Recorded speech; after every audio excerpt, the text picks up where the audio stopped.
Bien, chicos, buenas tardes. Vamos a comenzar. Hoy día tenemos nuestra penúltima clase de historia eh, universal, porque ya de ahí nos queda una historia del Perú, y sigue otra historia universal, la final, y luego la historia del Perú final. O sea, nos quedan 3 semanas de clase para poder terminar con todo el contenido, así que ahora las cosas se van poniendo mucho más rápidas y también más interesantes, porque vamos a encontrarle mucha relación con las cosas que pasan en la actualidad. Así que justamente ese momento del siglo XX que vamos a analizar, vamos a ver cómo parece, ¿no? En esta maldición de la historia cíclica, parece repetirse otra vez, porque esos conflictos que parecían haber quedado en el siglo pasado, al final, como vamos a ver, van a renacer en esta época y nos van a llevar pues a un problema muy serio, ¿no? Como tenernos pues al borde de una tercera guerra mundial y el conflicto en realidad se está llevando de a pocos, pero vamos a ver cómo es que se generan todos estos problemas y vamos a estudiar sucesos de hace un siglo atrás para empezar la clase de hoy. Bien, entonces, empecemos. A ver, vamos a comenzar con un hecho muy importante y trascendental en la historia de Latinoamérica. Vamos a hablar de la Revolución Mexicana. A ver, me esperan un minutito.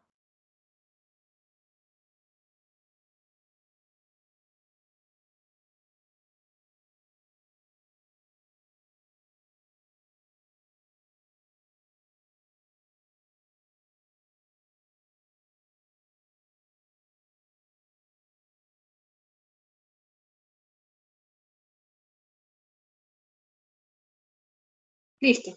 Ahora sí, disculpe. Entonces, comencemos. Les he dicho entonces que la Revolución Mexicana va a ser un hecho trascendental en la historia de Latinoamérica porque de alguna forma también va a dar pie a levantamientos que van a haber en la zona y va a empoderar a los partidos políticos populares de Centroamérica, Sudamérica, ¿no? El Caribe. Vamos a ver que hay un importante ejemplo en lo que realizó México entre 1910 y 1920, que va a estar el punto, digamos, más álgido de este proceso que se denomina la Revolución Mexicana. Veamos entonces cuál va a ser el contexto. Pensemos el contexto internacional. ¿Qué pasaba en el mundo para 1910 a 1920? Son, cuando estaba terminando lo que se denomina la paz armada, este conflicto entre las potencias, y se encaminaba todo hacia la Primera Guerra Mundial. Y es en el contexto de la Primera Guerra Mundial que se va a desarrollar la Revolución Mexicana. Vamos a estudiar también que en el contexto peruano en ese momento estábamos viviendo la República Aristocrática, ¿verdad? Y lo que pasaba aquí en el Perú no era ajeno a lo que pasaba en México también, ya que somos dos países hermanos con una historia bastante similar, ¿no? Con un pasado imperial de los pueblos originarios, en este caso el Imperio Azteca, así como el Imperio Inca, y luego la violenta invasión española, una época de invasión, de colonia, de virreinato, y luego guerras de independencia, ¿verdad? Pero ¿qué ocurre? Lo mismo que pasó en Perú, pasó en México, que el proceso de independencia va a ser liderado por los grupos criollos y al final solamente sirvió para empoderar a quienes, pues a los mismos criollos, a las viejas familias acomodadas en la época colonial, y las cosas no cambiaron para las masas, para los campesinos, para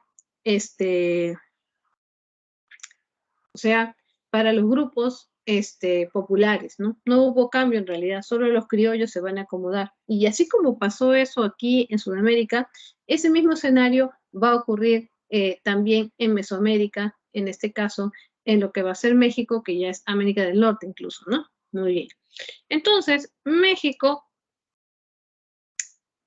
para el año de 1910, estaba viviendo una dictadura de un miembro de la que representaba los intereses oligárquicos, ¿no? O sea, de los más ricos de los ricos. Digamos que era su Augusto B. Leguía de allá, ¿no? La figura de Porfirio Díaz, y por eso este periodo temporal que él estaba, en el cual se había reelegido varias veces, se va a denominar el porfiriato, ¿no? Entonces, Porfirio Díaz no quería salir del poder, ¿no? Y por más que se hacían elecciones, siempre encontraba la forma de reelegirse y lo que se veía era el contexto muy similar al que teníamos acá. Agudización de la pobreza del campesinado, ¿no? El descontento de los sectores urbanos también,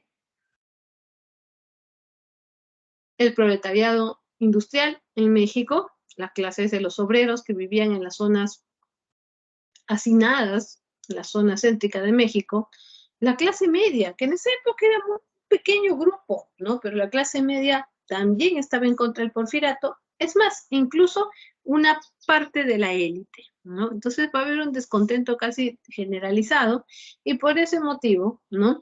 Es que va a haber un levantamiento. Resulta de que dentro de estos grupos populares se va a levantar una candidatura de un personaje que se va a denominar Francisco Madero. Francisco Madero surge como el candidato de oposición al porfiriato, ¿no? Y va a tener gran respaldo y gran apoyo popular, ¿no? Pero no va a ser suficiente para poder sacarlo del poder a Porfirio Díaz. Es más, Francisco Madero tenía como alternativa algo que se va a denominar el Plan de San Luis de Potosí. Es decir, ya tenía regulado, ¿no?, una serie de normas y cambios que eran un reclamo de la población con aquellos cambios que se buscaban. Recordemos que una de las cosas más importantes en aquel tiempo era la reforma agraria, ¿no? Entonces, ocurren pues estas elecciones, se reelige Porfirio Díaz, Francisco Madero, no logra llegar al poder, ¿no? Y todo pues era este poder organizado de la oligarquía para que no saliera del poder Porfirio Díaz, pero la gente estaba resuelta a que cayera el porfiriato. Por eso se van a dar levantamientos populares en diversas provincias, donde van a destacar líderes populares, vamos a decirlo así, como va a ser la figura de Emiliano Zapata y también de Pancho Villa, que usted debe haberlos escuchado con mucha frecuencia mencionar las películas, las novelas, las series, todo lo que tiene con México, está muy enraizado el hecho de estos dos personajes, Emiliano Zapata y Pancho Villa, líderes provinciales de México, que se van a levantar con la intención de acabar con el porfiriato. Entonces se van a convertir en caudillos y van a tener mucho apoyo de la población, cada uno por su lado. Entonces, estos levantamientos, apoyados por múltiples sectores de México, se produce la caída del porfiriato, ¿no? Y llega al poder la figura de Francisco Madero, que es lo que la gente habría querido. Pero ¿cuál es el problema? Resulta que Francisco Madero llega al poder y, y no puede poner en práctica todas las reformas que la gente en realidad quería, ¿no? Entonces, porque habían puesto sus esperanzas justamente en una persona como Francisco Madero, porque les había hecho pues una serie de ofrecimientos, pero una cosa es fuera y otra cosa es dentro del poder, sobre todo cuando está todo totalmente entrampado. Entonces, ante esta situación, va a haber un levantamiento de aquellos que lo habían apoyado incluso, como la figura de Emiliano Zapata. Emiliano Zapata entonces se levanta exigiendo la reforma agraria y con un proyecto que va a ser el Plan Ayala de 1911. Entonces, ¿qué ocurre? Cuando todos estos reclamos, ¿no?, van a ser atendidos en el poder, Francisco Madero va a sufrir un golpe de Estado por parte de un militar, Victoriano Huertas, que había sido entrenado y había pertenecido al régimen de Porfirio Díaz, ¿no? E incluso Francisco Madero va a ser asesinado, ¿no? Por eso que Victoriano Huertas va a llegar al poder tras un golpe de Estado, este militar, y con apoyo de Estados Unidos. O sea, ahí va a haber una intervención norteamericana en este asunto, ¿no? Y es más, una intervención también del Imperio Alemán y por los intereses que había en México respecto a su posición geográfica, ¿no? Y para Estados Unidos tenía intereses, sobre todo, para evitar, o sea, querían ellos tomar las riendas de México y no que lo tomen las clases populares, ¿no? Entonces, vamos a encontrar que van a utilizarlo, ¿no?, a este personaje Victoriano Huertas, y va a ser muy despreciado en realidad hasta la actualidad, ¿no? Se va a ganar incluso apodos. La gente cuando menciona a este personaje que llega por golpe de Estado, lo apodan el Chacal, también lo llaman el usurpador, y hay mucho odio frente a la figura de este sujeto golpista Victoriano Huertas, que se metió en el gobierno y terminó causando pues terror, ¿no? Persecuciones y todo en 17 meses, prácticamente los 17 meses que estuvo en el poder, lo único que hizo fue acomodar los intereses para Estados Unidos, justamente las previas a la Primera Guerra Mundial, ¿no? Entonces,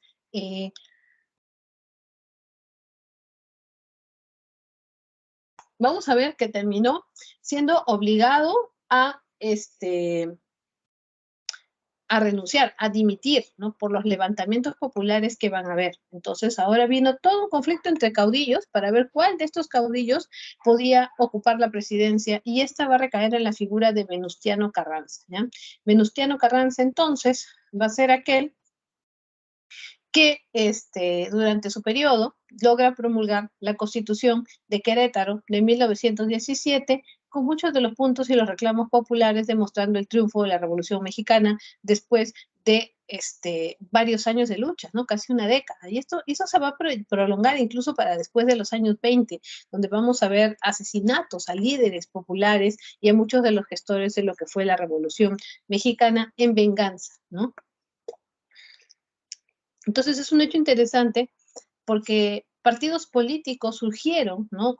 Teniendo como ejemplo la Revolución Mexicana. Uno de ellos es, por ejemplo, la Alianza Popular Revolucionaria Americana, que se llamaba allá en lo que va a ser América Central, donde va a ser originario de México, pero que se va a distribuir por todo lo que es la América Central y el Caribe, que va a ser el ARPA, ¿no? Y que acá fue llamado APRA, y aparece ese partido que mencionamos nosotros en la clase anterior como uno de los partidos en esa época de izquierda, porque simbolizaban un poder opositor a la élite, a la oligarquía, y que tenía ideales nacionalistas. Entonces, este es el caso particular de México. Y ahora pasemos a hablar de la Revolución Rusa. La Revolución Rusa es un hecho importante y trascendental de la historia universal. ¿Por qué es tan importante? En realidad es tan importante como la mismísima Revolución Francesa, porque recordemos nosotros que la Revolución Francesa va a ser una revolución liberal contra el modelo absolutista, ¿no? Que es la que convierte a Francia en una república, ¿no? Y es la que enarbola estas ideas liberales que aparecieron en realidad primero en Inglaterra y que luego van a ser moldeadas en Francia, ¿no? Y vamos a encontrar entonces que la Revolución Francesa tuvo un impacto mundial porque se instauraba, ¿no? Por primera vez en Europa, una república liberal. Entonces, la Revolución Rusa también va a ser importante, porque es la primera vez donde se va a instaurar en Europa una república socialista, ¿se dan cuenta? Entonces, es importante. Lo que pasa es que estas cosas siempre se las ocultan, no las quieren mencionar, ¿no? Como si fuera, pues, un pecado, como si fuera tabú, porque no les conviene, ¿no? Hablar de la lucha de un pueblo cuando terminan instaurando un régimen político que a ellos no les conviene o que no les gusta, ¿no? Pero es un hecho importante. Aquí no es que nos guste, no nos guste, nos convenga o no nos convenga. Los hechos suceden, los hechos históricos, ¿no? Y hay que analizarlos, ¿no? Y hay que estudiarlos independientemente de nuestra opinión. Eso no es importante, lo importante es lo que sucede. Entonces, la Revolución Rusa es un hecho sin precedentes en la historia universal que va a conducir a un imperio ruso bajo el sistema del despotismo ilustrado, o sea, con un absolutismo que quería disfrazarse de ciertas ideas ilustradas, siendo el imperio ruso lo más atrasado que había industrialmente en Europa, y que además mantenía Rusia en esa época un régimen completamente feudal. Es como si el imperio ruso se hubiera quedado en la Edad Media, ¿no? Entonces van a estar tan desfasados, ¿no? Y vamos a ver cómo es que se conduce a esta situación, a esta revolución sin precedentes. Y aquí la pregunta es doble, ¿no? ¿Por qué una revolución socialista termina dándose en Rusia y no en Alemania, que es la cuna del socialismo científico, no en Francia o Inglaterra, donde habían unos partidos obreros muy bien organizados, ¿no? ¿Y por qué esta revolución rusa se da en 1917? ¿Por qué no antes? ¿Por qué no después? ¿Qué tuvo en particular ese año? Pues eso es lo que vamos a resolver ahorita. Acá les han puesto estos símbolos, ¿no? Porque este símbolo de acá representa al imperio ruso, ¿no? Mientras Rusia era un imperio, mantenía este símbolo imperial absolutista, ¿no? De estas dinastías conservadoras en el poder.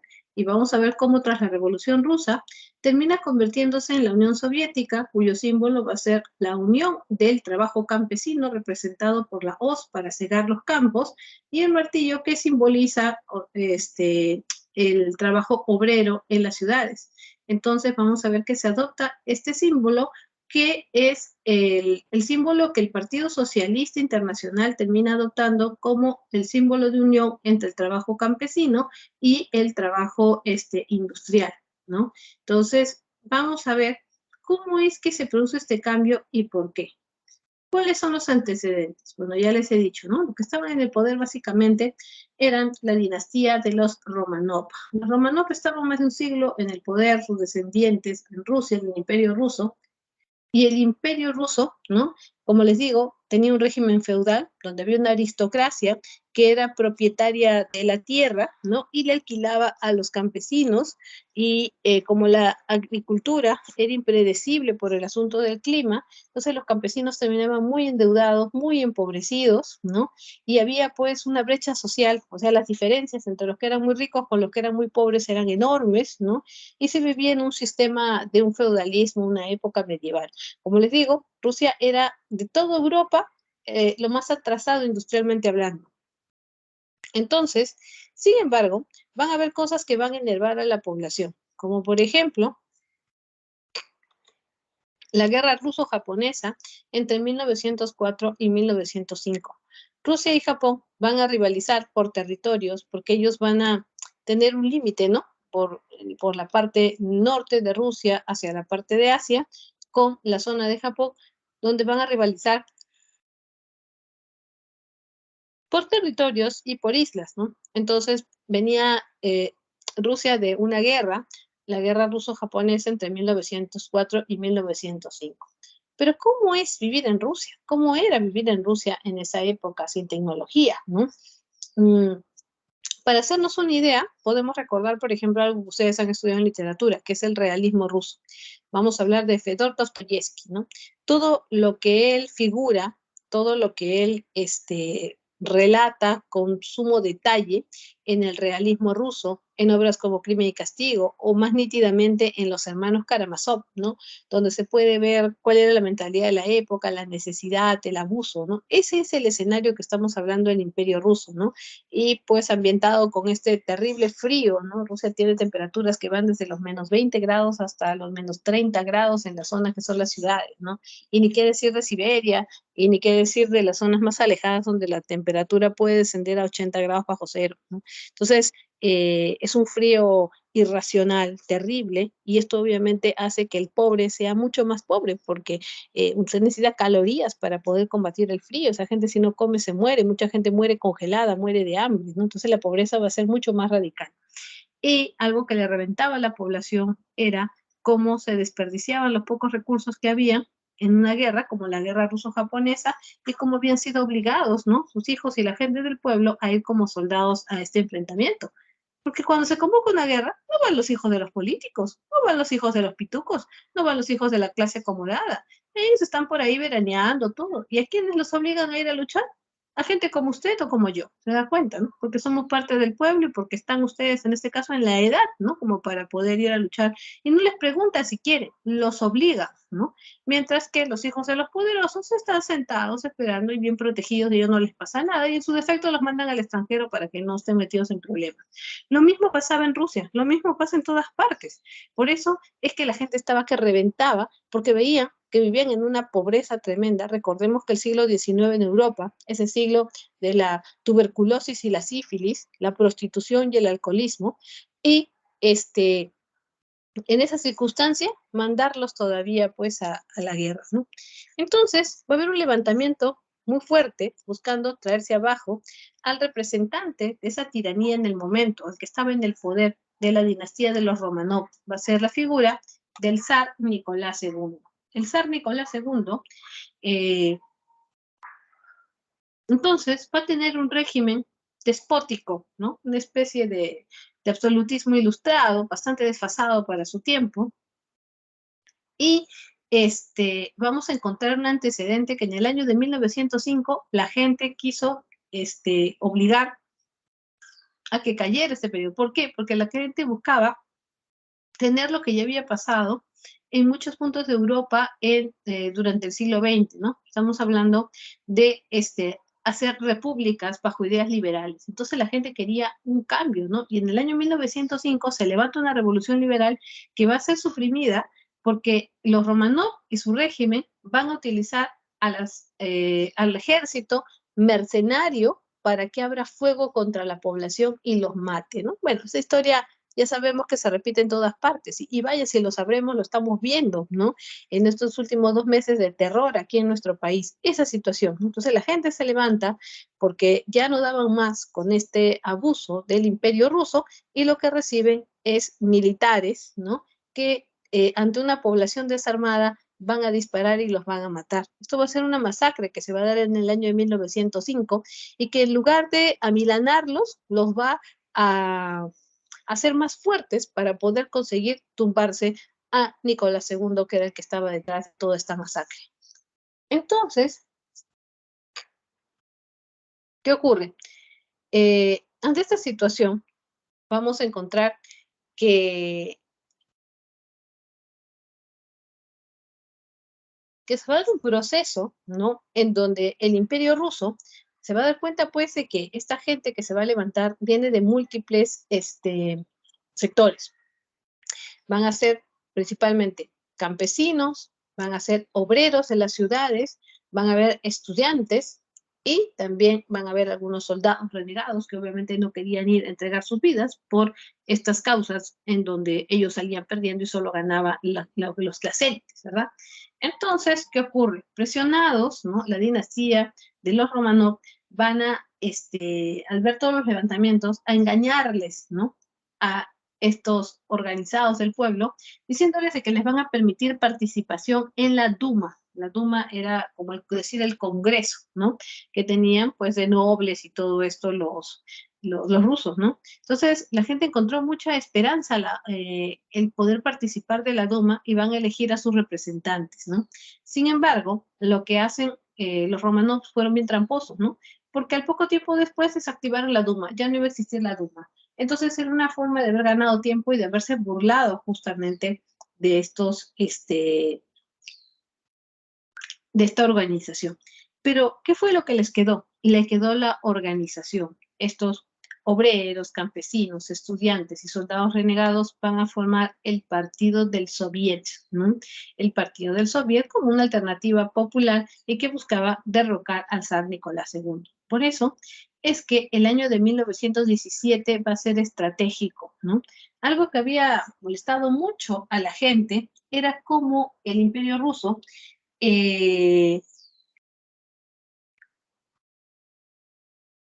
se había atrevido, ¿no?, a meterse en una guerra como la Primera Guerra Mundial, siendo atrasada, como lo vemos, el Imperio Ruso era recontra atrasado, a diferencia de todas las potencias europeas,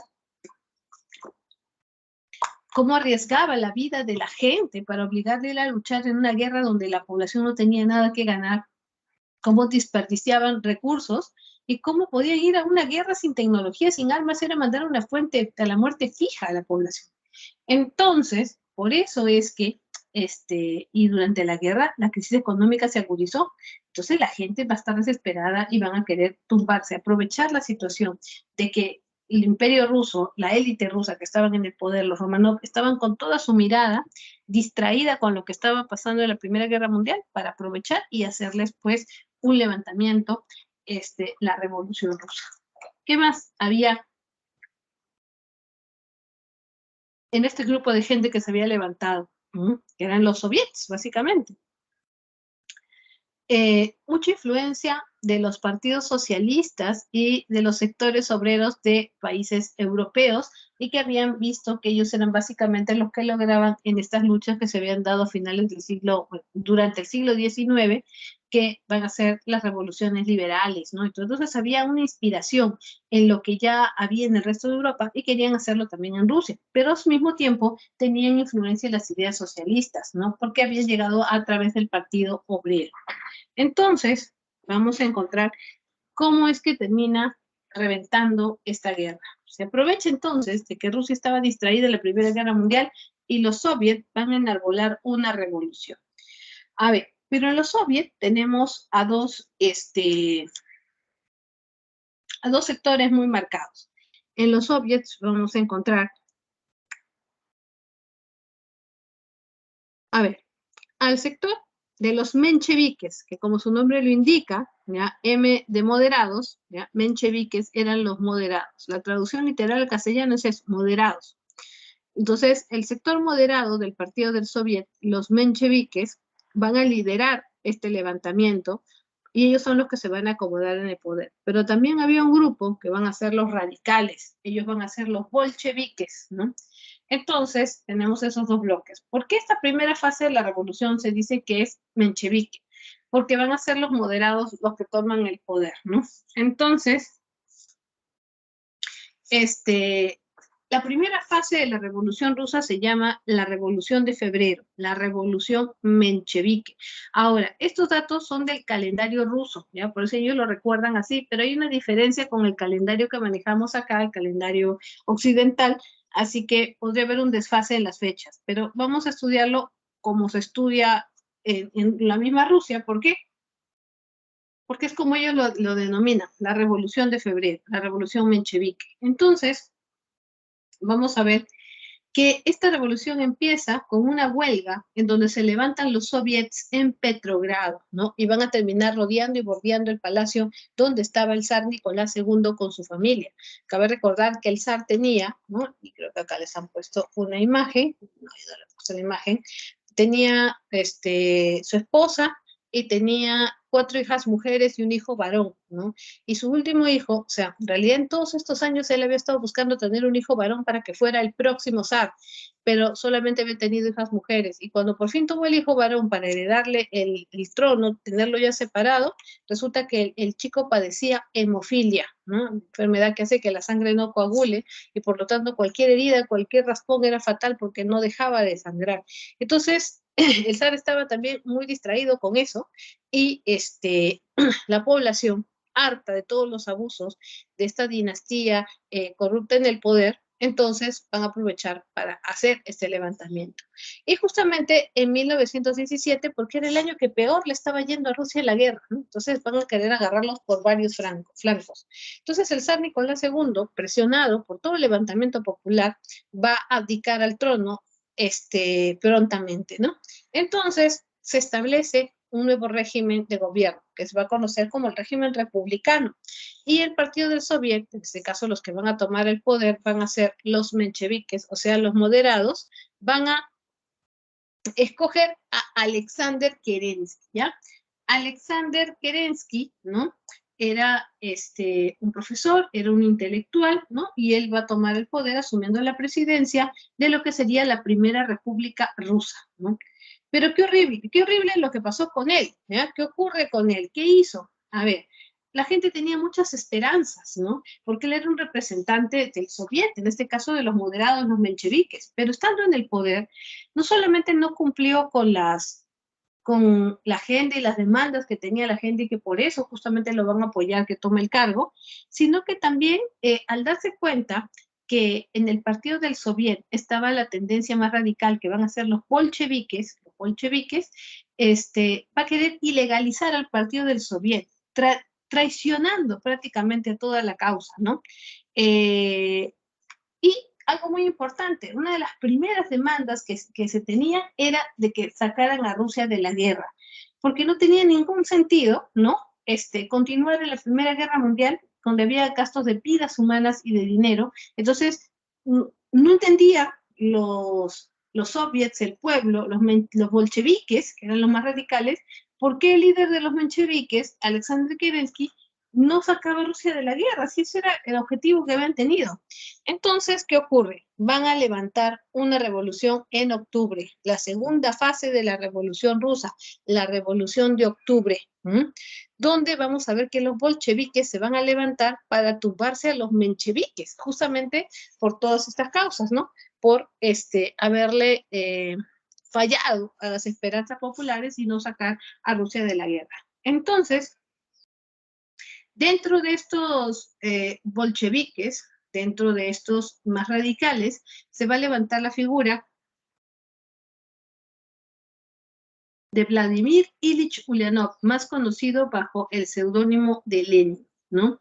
Este personaje, entonces, había sido mandado al exilio por sus enemigos políticos y lo habían mandado hasta Alemania, en donde el tiempo que estuvo ahí hizo muy buena amistad con los miembros del Partido Obrero Socialista y se asesoró con ellos, y cuando se levanta esta revolución contra el propio Kerensky, que no estaba haciendo los cambios necesarios, Lenin va a emprender un largo viaje en tren, en retorno a Rusia, para poder liderar con los bolcheviques, con los radicales, este levantamiento para bajarse a Kerensky. Lo cual de por sí era bastante incómodo, porque Kerensky había sido su profesor, y es más, el hijo de Kerensky era uno de los mejores amigos de Lenin. Entonces va a ser incómodo, pero al ver la total desaprobación, no le quedó otra cosa a Kerensky que renunciar. Derrocó, y el que va a tomar el poder entonces es Lenin. ¿Qué es lo primero que hace Lenin? Bueno, ir a retirar a Rusia de la Primera Guerra Mundial, ¿no? Y para esto es que va a pedir audiencia con los alemanes, que él es el bloque opositor, y había que salirse de la guerra con una firma oficial de un acuerdo, pero además también cediéndoles cosas, ¿no? Porque no es que ya me voy y punto, ¿no? Sino que se necesitaba hacerlo con la formalidad.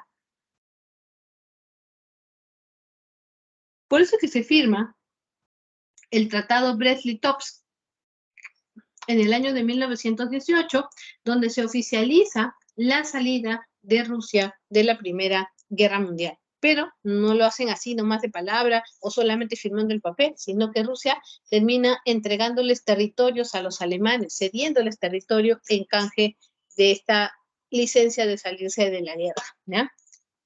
Entonces, ya con eso, Lenin regresa a Rusia y empieza a ordenar, digamos, la casa por dentro. ¿Qué es lo primero que hace Lenin? Instaurar, porque él era socialista, era marxista, él se había puesto a ser el que lleve a la práctica las ideas marxistas. Entonces, como era lógico en su tendencia política, va a confiscar las tierras que tenía la aristocracia para que sean propiedad pública y ya no propiedad privada, instaurar la propiedad colectiva en lugar de la propiedad privada. Y se va a ir justo, ¿no?, contra estos aristócratas, con esta clase de los que se habían adueñado de la tierra, ¿no? Y les va a confiscar las tierras, les va a confiscar las propiedades, porque lo que estaba planteando hacer Lenin era instaurar el socialismo en Rusia. Entonces, acá hay una situación, ¿no? La aristocracia tenía miedo, no solamente porque les habían quitado sus propiedades y sus cosas, que era lo que más le importaba, ¿no?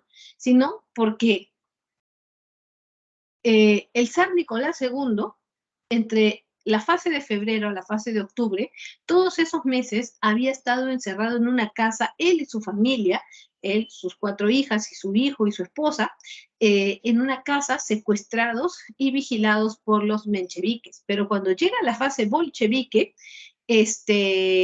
va a ser asesinado el zar y sus 5 hijos, ¿ya?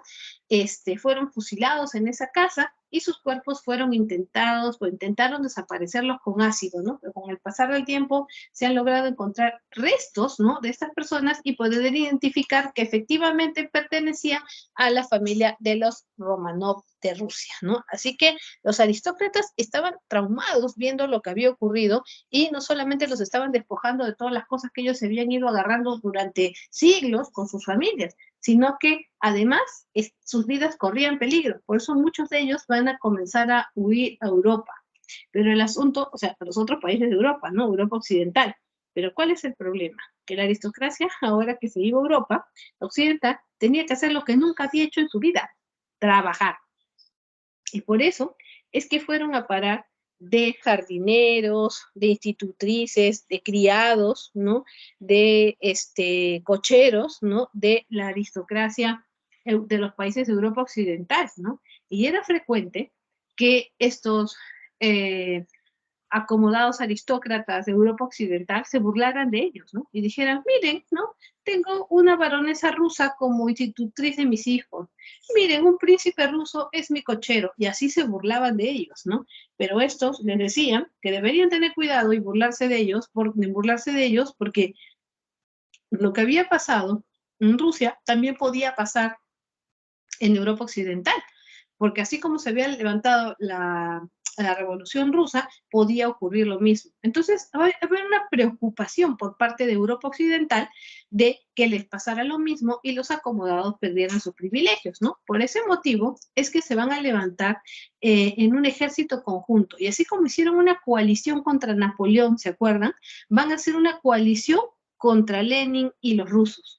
Y por eso es que van a armar un ejército conjunto entre ingleses, gente de Europa Occidental, para poder bajarse a la Revolución Rusa, atacándolos militarmente. Estos ejércitos de Europa Occidental en conjunto, que fueron enviados para hacer que caiga Lenin y esta Revolución Rusa, se van a llamar el Ejército Blanco, ¿ya? Y allá en Rusia existía el Ejército Rojo. Hasta la fecha se llama así su ejército, ¿no?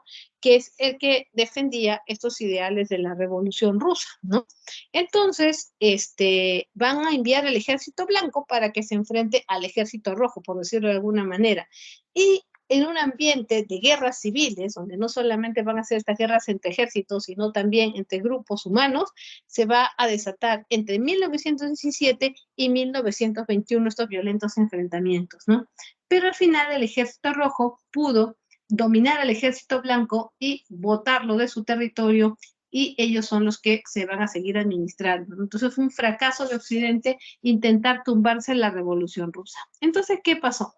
Ya sin el Occidente como amenaza, Vladimir Ilich Ulyanov, más conocido como Lenin, va a fundar en el año de 1922 la Unión de Repúblicas Socialistas Soviéticas, más conocidas como la URSS o como la Unión Soviética, como lo quiera denominar, ¿no? Y va a instaurar, ¿no? La primera república socialista de la historia de la humanidad. Por eso es que esto es histórico, nos guste o no nos guste, es un hecho histórico, ¿no? ¿Y qué pasa? Bueno, Lenin va a sufrir muchos atentados contra su vida por todos los enemigos que se había gastado, ¿no? Una de las cosas que más sorprendió fue que cuando Lenin llegó al poder, ¿no? En la Revolución de Octubre de 1917, el mismísimo Kerensky, luego de dimitir, de dejar el cargo, salió huyendo en un carro diplomático norteamericano con rumbo a los Estados Unidos, demostrando que por eso es que se había volteado a los intereses de la población, porque estaba siendo manejado y fue comprado, por supuesto, por los Estados Unidos, ¿no? Entonces ya con todo eso, ya podemos ver de que el futuro de Lenin no iba a ser bueno, porque iba a tener tantos enemigos que iban a deshacerse de él sí o sí. Entonces, Lenin va a sufrir muchos atentados contra su vida, ¿no? Y uno de ellos terminó impactando uno de estos balazos de esos atentados muy cerca de su columna vertebral. Lo cierto es que Lenin termina muy afectado del sistema nervioso al punto de quedar recluido en una silla de ruedas sin poder moverse y falleciendo, ¿no? En el año de 1924, ¿no? Entonces, vamos a encontrar que vino todo un asunto por la sucesión, ¿no? ¿Quién iba a ser el próximo que se iba a encargar de la Unión Soviética, ¿no? Sobre todo porque sostener un régimen socialista con tanta oposición internacional no era pues nada fácil. Ahora, en el tiempo que había logrado gobernar Lenin, entre 1922, que instaura la URSS, y hasta que fallece en 1924, había logrado establecer un nuevo plan económico para Rusia, que tenía que ver con estas ideas socialistas, ¿no? Que hemos mencionado en clases anteriores. Entonces, cuando viene el asunto de la sucesión, había dos candidatos de fuerza. Uno de ellos va a ser Joseph Stalin y el otro va a ser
A ver, chicos, ¿pueden oírme? No sé, no sé si me estaban escuchando hace un ratito, como les dije, parece que ha habido un salto en el internet. Sí, sí, han estado escribiendo ahí. Sí, sí, sí, ha habido un salto en el internet y como se han dado cuenta, yo estoy, ¿cómo se llama? Con dos sesiones. Una en el celular que lo utilizo como parlante para que me escuche más fuerte como micrófono y la otra en la computadora. Y vi que la computadora desapareció. Voy a compartir de nuevo el PPT, ¿ya? No importa, el último que dije lo voy a repetir, no se preocupe, no pasa nada, ¿ya? Y no, ya le he puesto los datos a la, ¿cómo se llama?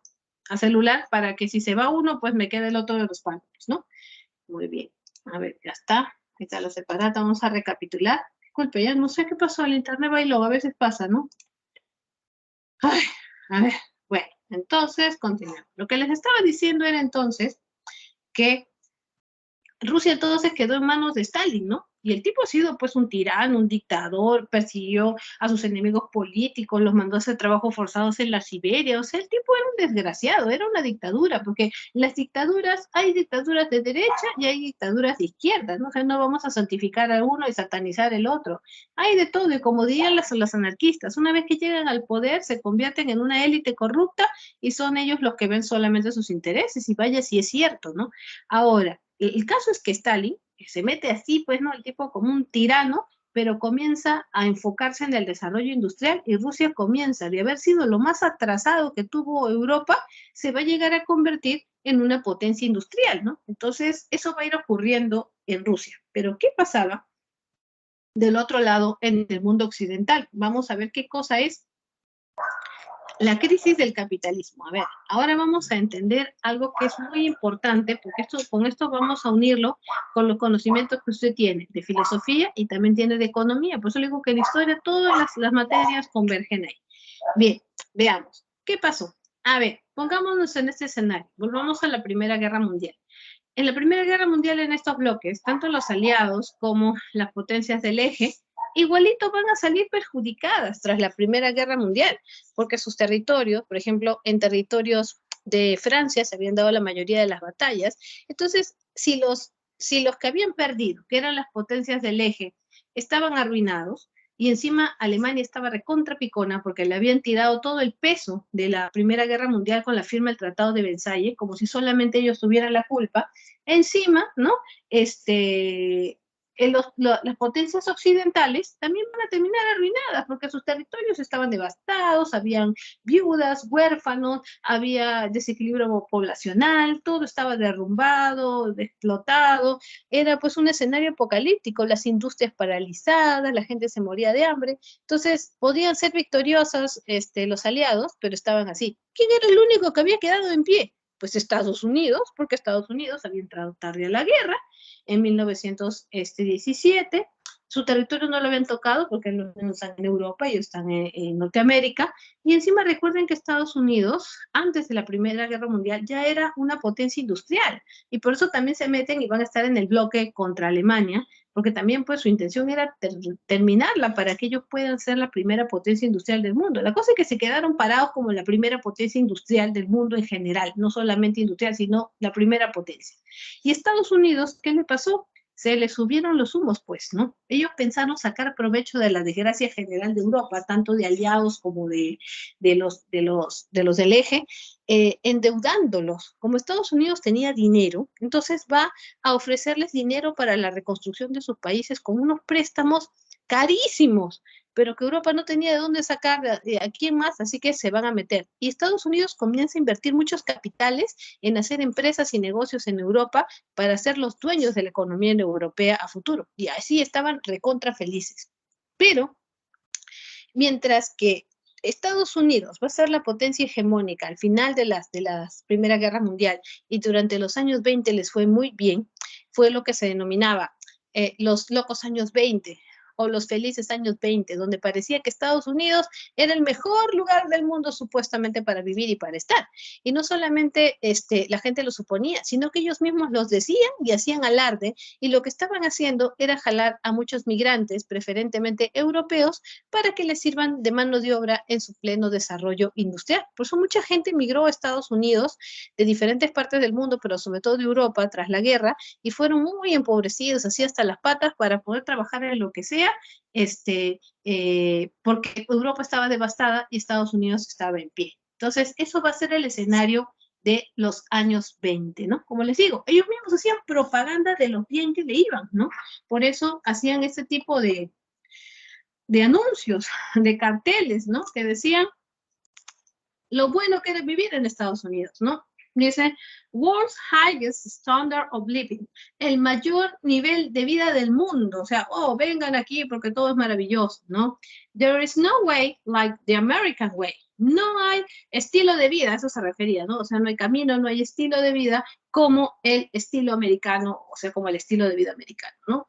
Y esto les va a terminar pasando la factura porque este hecho de sentirse dueños del mundo y querer aplastar a todos, ¿no?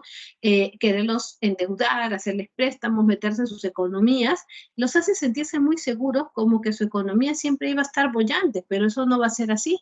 ¿Por qué? Porque Estados Unidos termina cayendo en una espiral de especulación financiera. Ellos dicen, miren, la cosa es así, hay que meterse a producir, hacer negocio, producir y entrar al mercado, ¿no? Porque de esa manera tú fabricas, te compran, vendes y se mueve la economía, te haces rico. Además, Europa tiene todo detenido. Ahorita el que se mete en los negocios se va a hacer rico. Y comenzaron a hacer las cosas sin regulaciones, como fuese, y comienzan a generar especulación financiera. Cuando quieres ganar más generando caos, no va a haber, no te voy a vender a ti, mejor le vendo al otro. ¿Se acuerdan lo que habían hecho los del guano, ¿no? Igualito, la especulación financiera. Ahora, cuando tú comienzas a producir diciendo, sí, sí hay que producir, meterse en los negocios, hacer todo, ¿qué ocurre? Genera sobreproducción, porque termina habiendo una sobreoferta. Y cuando hay sobreoferta, ¿qué pasa? Falta demanda, o sea, la gente no lo consume. Entonces tu producto o se pudre, se malogra, o tienes que malbaratearlo, ¿no? Entonces hubo especulación financiera, hubo sobreproducción y entró en crisis el modelo liberal. Pero ¿cuál era la causa de fondo de todo esto? A ver, recordemos. ¿Qué pasaba? Que todavía se seguía poniendo en práctica estrategias del capitalismo primitivo. O sea, estrategias desfasadas de un capitalismo del siglo XVIII, XVII, pasadísimo, y que ya no iban de acorde con los nuevos tiempos, ¿no? Y ese es el riesgo y eso es lo que ocurre cuando nos viene este mito de que el capitalismo es un sistema perfecto, económico, político, es el mejor sistema que ha existido. Eso son mentiras. Ninguno de las ideologías políticas que hemos visto te propone un método o un sistema económico 100% eficaz, sin fallas. No existe eso. Y el capitalismo va a demostrar, con lo que vamos a ver nosotros, la crisis de 1929, que el capitalismo tampoco es una alternativa, ¿no? Infalible, pues, ¿no? Entonces, vamos a ver cómo terminaron con con la economía norteamericana aplicando teorías desfasadas del liberalismo. Usted debe haber escuchado, usted es joven, ¿no? Y por supuesto, va a haber muchos que le van a querer meter cosas en la cabeza. Pues uno debe escuchar de todo y sacar sus propias conclusiones. Uno debe quedarse con lo que le dice uno o el otro, que le digo yo, nadie. Usted tiene su cerebro, razona. Hoy en día, pues, a muchos chibolos, a muchos jóvenes, ¿no? Les lavan el cerebro con el discurso, debe haberlos visto, debe haberlos escuchado, ¿no? Da risa, ¿no? Son los famosos libertarios, ¿no? Y gente vieja y acomodada se encarga de financiar estos grupos para poder captar jóvenes que son pobres en realidad, que son jóvenes de orígenes del pueblo, étnicamente, de los pueblos originarios o mestizos, para captarlos, para que terminen defendiendo los intereses de la ultraderecha que es racista, que los desprecia a estos jóvenes, que es clasista, que solo le importa el dinero y que no los dejarían ni entrar a la sala de su casa, ¿no? A estos jóvenes, a quienes utilizan para que defiendan un sistema económico que no los favorece a estos jóvenes, sino que los favorece a los grupos de poder. Eso es lo que les decía en unas clases pasadas, el pobre de derecha, ¿no? Lo hacen sentir de que si se esfuerzan lo suficiente pueden ser sus mascotas, porque no les van a permitir pasar de ahí, ¿no? Entonces, pero ¿cuál es la falacia detrás de todo esto? que ese liberalismo que estos chibolos a través de la ultraderecha les lavan el cerebro, que defienden, es un liberalismo desfasado, es un liberalismo de la época del capitalismo primitivo. O sea, ellos hablan de un liberalismo donde no hayan regulaciones, donde no se paguen impuestos, donde no haya ningún tipo de intervención estatal ni nada de eso. Bueno, usted puede decir, sí, pero está bien y todo eso, lo que usted quiera, pero ¿cuál es el problema? Que eso termina fracasando y no se lo estoy inventando yo, se lo voy a demostrar con algo histórico. ¿Cómo terminaron los propios entusiastas del liberalismo? Terminaron arruinados porque no tenían regulaciones y ellos mismos terminaron prostituyendo sus leyes y sus normas y se arruinaron, se hicieron el harakiri, ¿ya? ¿Cómo entra en crisis entonces el modelo liberal? Le explico dónde viene el problema, ¿no? Para que pueda hacer la crítica, porque por ahí también le van a querer meter esas cosas en la cabeza, pero ya usted va a tener pues toda armada lo que es esta falacia, porque miren, con sus propios argumentos liberales, ni siquiera siendo de otra ideología, con la propia el razonamiento de la ideología liberal, usted mismo los termina desarmando. Le explico qué pasó. Bueno, pusieron en práctica todo eso que dicen los libertarios. ¿Y qué les pasó? A ver, resulta que el jueves 24 de octubre de 1929, literalmente se acabó el mundo económico, porque se detuvo la rueda del capitalismo, ¿no? Y esto lo que hace es detener el movimiento económico. Y en ese momento que se detuviera Estados Unidos, era que se detuviera la economía mundial, porque eran los únicos que habían quedado en pie tras la Primera Guerra Mundial. Usted dirá, y Rusia sí, pero Rusia estaba encerradita, preparándose para ser potencia. Estaba en lo suyo, estaba encerrada, porque estaba Stalin cuidando eso. Pero, ¿qué pasaba? Estados Unidos era la reina de la economía mundial y se cayó. ¿Pero cómo se cayó? ¿Qué ocurrió? ¿Qué cosa es la bolsa de valores en Nueva York? A ver, usted debe haber escuchado sobre la bolsa de valores, que el movimiento bursátil y todo eso, pero muy pocos entienden de qué se trata. Se lo voy a explicar así bien facilito, ya para que usted lo comprenda. La bolsa de valores es el mercado más grande que tiene un país, una ciudad. En este caso, la bolsa de valores de Nueva York era la más importante de Estados Unidos, bueno, sigue siéndolo, y en ese momento se convirtió en la del mundo, porque como les digo, Estados Unidos era el que estaba mejor parado a nivel mundial. Cada país tiene su propia bolsa de valores, el nuestro también tiene la bolsa de valores de Lima. ¿Pero qué es? Es un mercado, es el mercado más grande que tiene un país, una ciudad, una región. Pero ahí no se venden cosas físicas, ahí lo que se venden son representaciones. Entonces, lo que tú puedes comprar y entrar al movimiento bursátil es para adquirir acciones, que son participación en las empresas. Usted puede comprar parte de una empresa, puede comprar, digamos que le dan partecitas para que usted participe en la empresa o puede ser incluso un socio capitalista, ¿no? Es decir, que usted llegue para poner plata y luego recibir el dinero más adelante.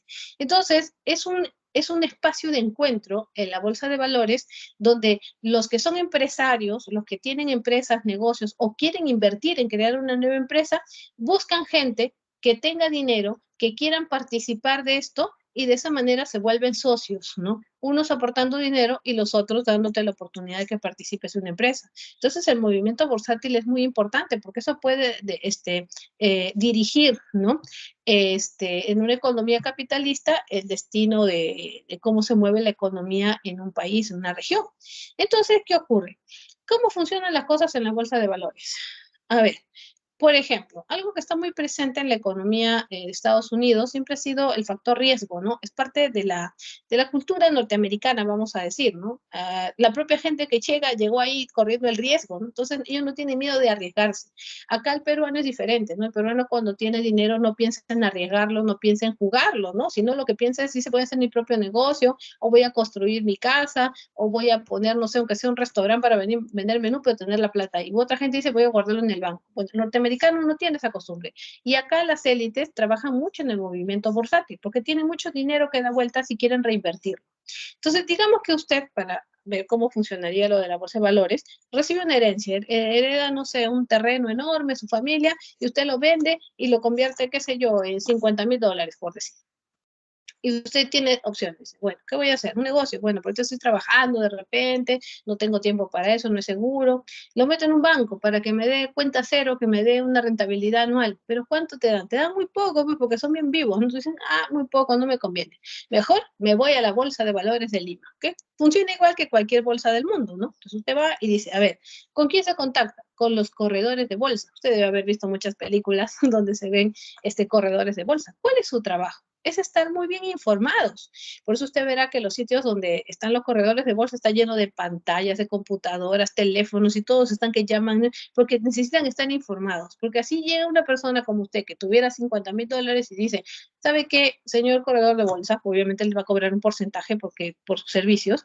Yo quiero encontrar una empresa, dígame qué sectores están en crecida, qué sectores, ¿cómo se llama? Están en subida, todo donde yo pueda invertir este dinero y me dé una rentabilidad. Entonces él te pone en contacto, así funciona, ¿no? Entonces una empresa, digamos que de agua embotellada, ¿no? Está en subida, y necesita un empujoncito, ¿no? Entonces le está ofreciendo que usted pueda participar y se convierte de repente en un socio capitalista, o sea, que usted pone la plata y ellos le van a dar, conforme crezca anualmente, una cantidad de dinero, hasta que usted logre recuperar lo que ha invertido y seguir ganando el resto de su vida, porque usted puede ser accionista, o sea, tiene parte, ¿no? De ganancias. Entonces, no lo recuperas al toque. Imagínate que esa empresa se convierte en Coca-Cola al futuro. Tú vuelves millonario, ¿no? Ahora ponte que la empresa fracase, te fregaste porque perdiste la plata que invertiste, ¿no? Ahora, si la empresa no crece mucho y tú piensas sacar tu plata, puedes vender esas acciones a otro que quiera seguir en eso y tú vas y te metes a otra cosa, usas tu plata. ¿Se da cuenta? Así funciona. Entonces, ¿qué es lo que ocurre? ¿Y por qué el famoso jueves 24 de octubre hubo el famoso crack de la bolsa de Nueva York? ¿Por qué se quebró? ¿Qué se quebró? La compra y venta, la participación. Yo te doy, yo puedo ingresar a la empresa, tú participas. ¿Cómo se quebró? Lo que se sabe es que desde 1923 el mercado estaba dando síntomas de que no había un equilibrio y que ya estaba en caída, pero ellos continuaban ignorando los síntomas hasta que ocurrió lo que nadie quería. La mañana del jueves 24 de octubre salieron a la venta 16 millones de acciones para ser compradas, o sea, para que la gente vaya y participe, y no se vendió ninguna. Llegaron a la noche y tuvieron que cerrar, como se dice, la caja y no se había logrado vender. Se quedaron sin comprar las 16 millones de acciones y eso demostró de que ya el mercado había colapsado, porque ya no comprabas, uno, porque la gente veía que no había rentabilidad, no había ganancia, una serie de cosas. ¿Por qué motivo no compraba la gente, no participaba? O simplemente porque no tenían plata o ya estaban bastante endeudados. Y por eso esto llamó la atención y fue una noticia a nivel mundial. Se quebró la economía, porque el capitalismo depende de comprar y vender. Si eso se quiebra, entonces capitalismo no existe. Y ahí se demostró que el capitalismo no es perfecto. ¿Y qué cosa había pasado? Que había habido especulación, sobreproducción, había mucha oferta, muy poca demanda, un desequilibrio del mercado. Eso demuestra que se había roto una ley del capitalismo primitivo, eso que sostienen los libertarios que son fascistas pobres, ¿no? Cuando dicen que el mercado se autorregula, que no debe intervenir, que no hay libertad absoluta para los negocios, eso es lo que pasa. Porque no podemos confiar en que hay una autorregulación, esa no es una ley natural, estas son cosas artificiales y siempre hay gente aprovechada, siempre hay grupos que van a hacer monopolios, que te van a hacer trust, que te van a hacer cárteles, que te van a hacer dumping. Entonces, todas esas trampas que usted ha podido estudiarlas en economía, eso ocurre, pues, ¿no? Entonces es lógico que va a haber un desequilibrio y ya la cosa, digamos, fue tan terrible que se rompió. ¿Qué ocurrió? El famoso efecto dominó. ¿Cuál es el efecto dominó?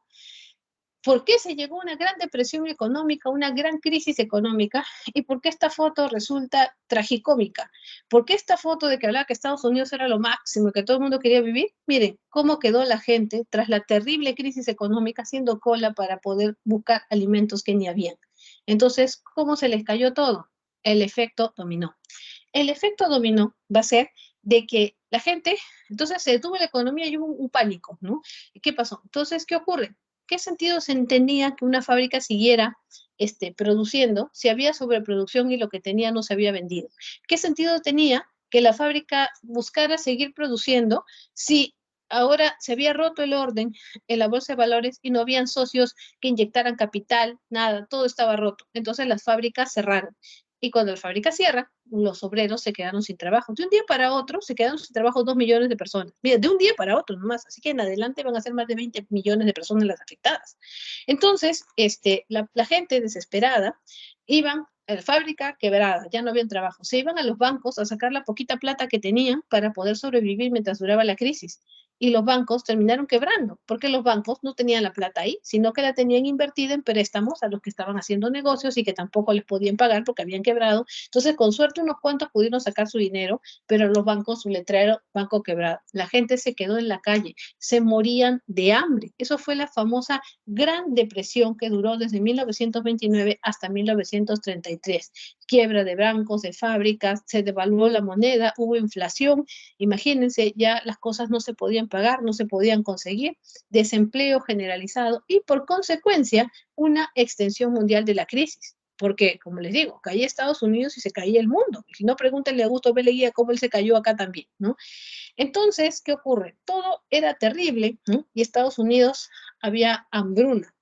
Entonces, es donde les toca elecciones y va a llegar al poder un hombre que había ofrecido el New Deal. El New Deal va a ser el nuevo trato, el nuevo pacto, es decir, hacer un cambio, ¿no? Para poder sacar a Estados Unidos de la crisis. Y llega justamente Franklin Roosevelt, que va a traer unas ideas económicas para poder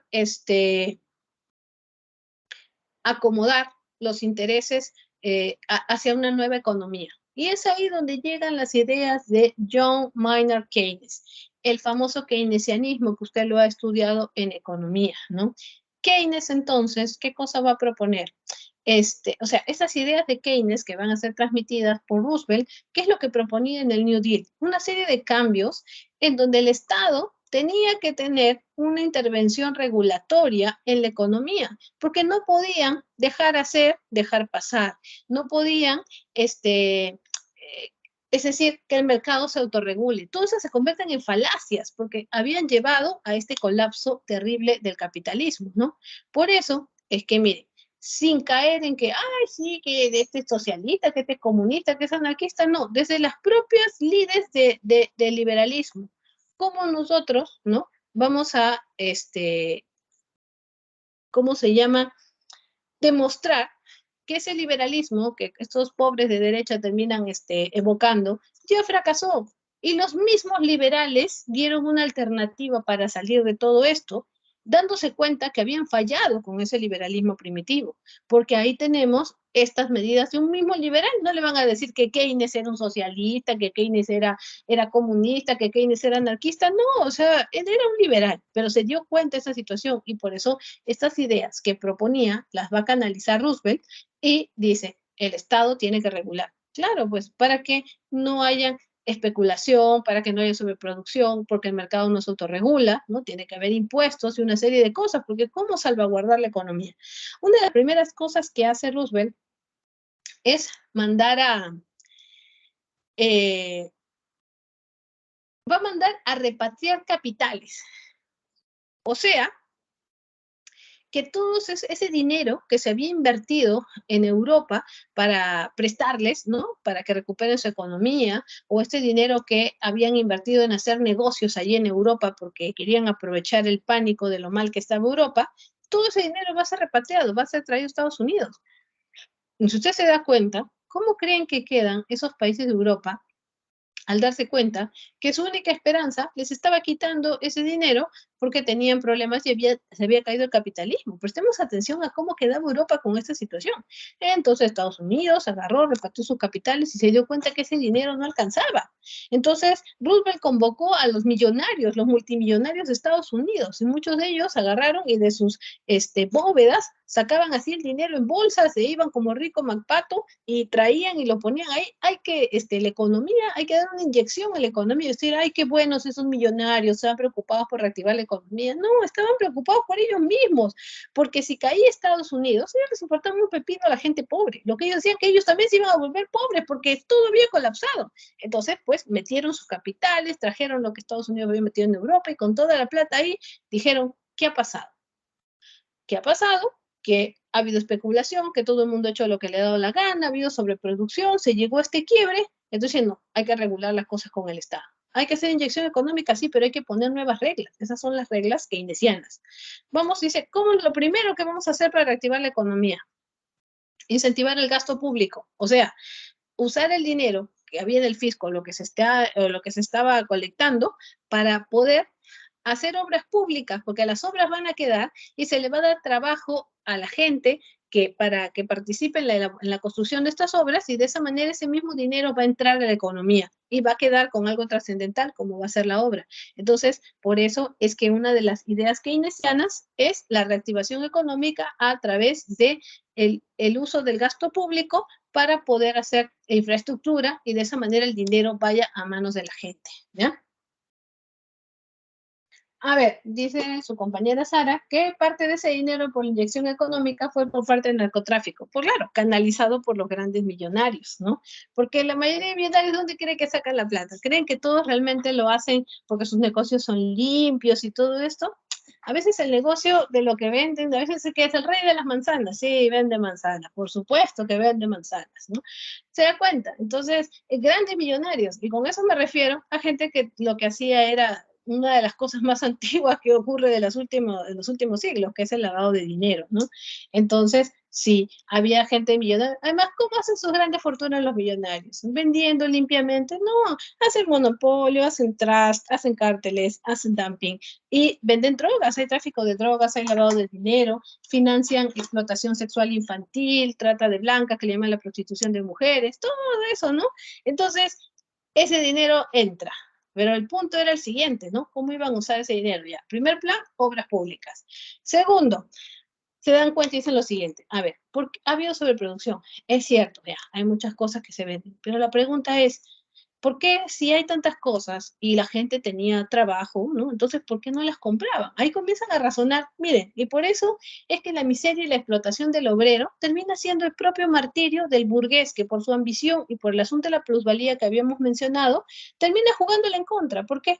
Y ahí se dan cuenta que la gente, si no compraban los productos y las cosas, era porque, uno, tenían unos sueldos de subsistencia. Entonces, ¿qué cosa extra te puedes comprar si no te alcanza ni para comer? Y dos, el obrero trabajaba desde que amanecía hasta que anochecía, porque no existían derechos laborales ni jornadas laborales. Entonces el obrero, ¿qué podía salir a mirar qué vendían en las tiendas y siquiera pensar en comprarse algo? No podía ni soñarlo y mucho menos tenía dinero para comprarlo.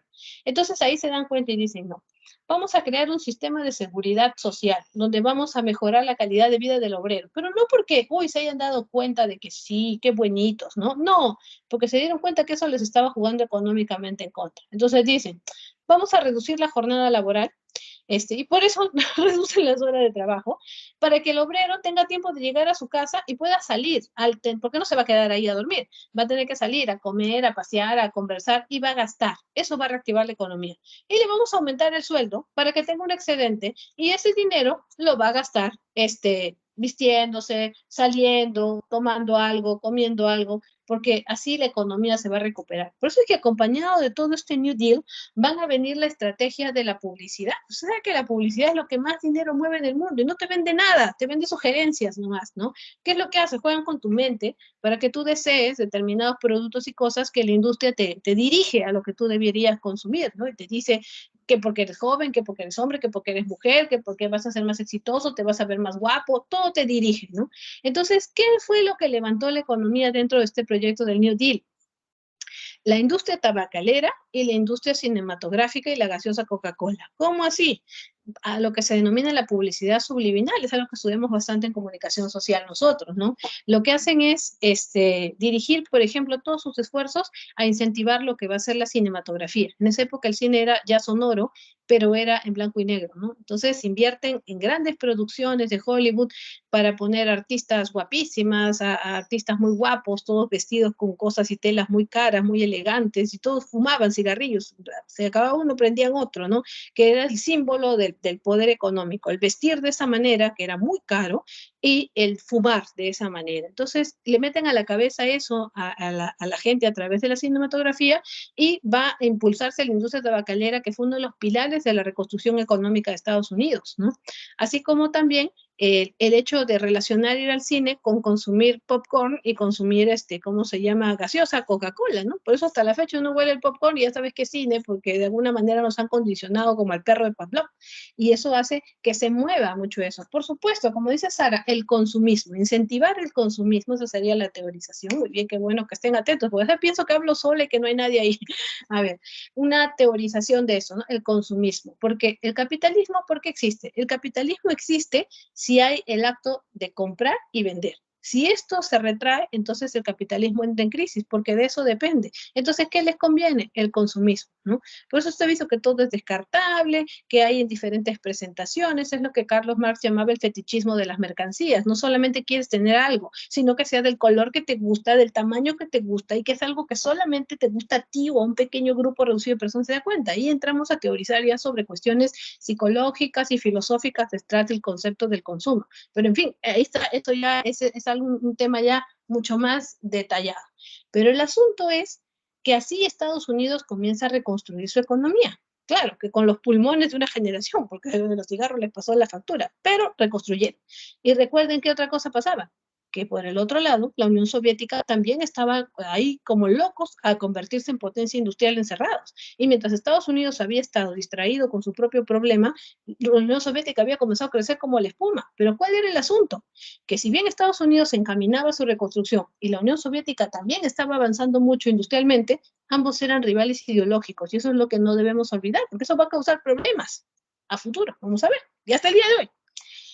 A ver, mientras eso pasaba y Estados Unidos salía de su ahogamiento y la Unión Soviética se perfilaba con su desarrollo industrial, Europa se fregaba, Europa se hundía, porque se había quedado sin el apoyo de, entre comillas, Estados Unidos, y esto, este resentimiento de no poder salir de los problemas, no poder reconstruirse tras la Primera Guerra Mundial, va a dar origen a una corriente terrible, ¿no? Que se denomina el fascismo. Vamos a ver que termina encaminando hacia la Segunda Guerra Mundial. Veamos qué cosa es el fascismo, ¿no? Sobre todo en estos tiempos y lo que nos toca vivir en esta dictadura donde usted protesta y te matan, ¿no? Donde usted puede mencionar, no sé, la palabra Marx y te quieren meter preso, se da cuenta, ¿no? Entonces, esas son dictaduras y vamos a ver por qué son fascistas. ¿Qué cosa es el fascismo?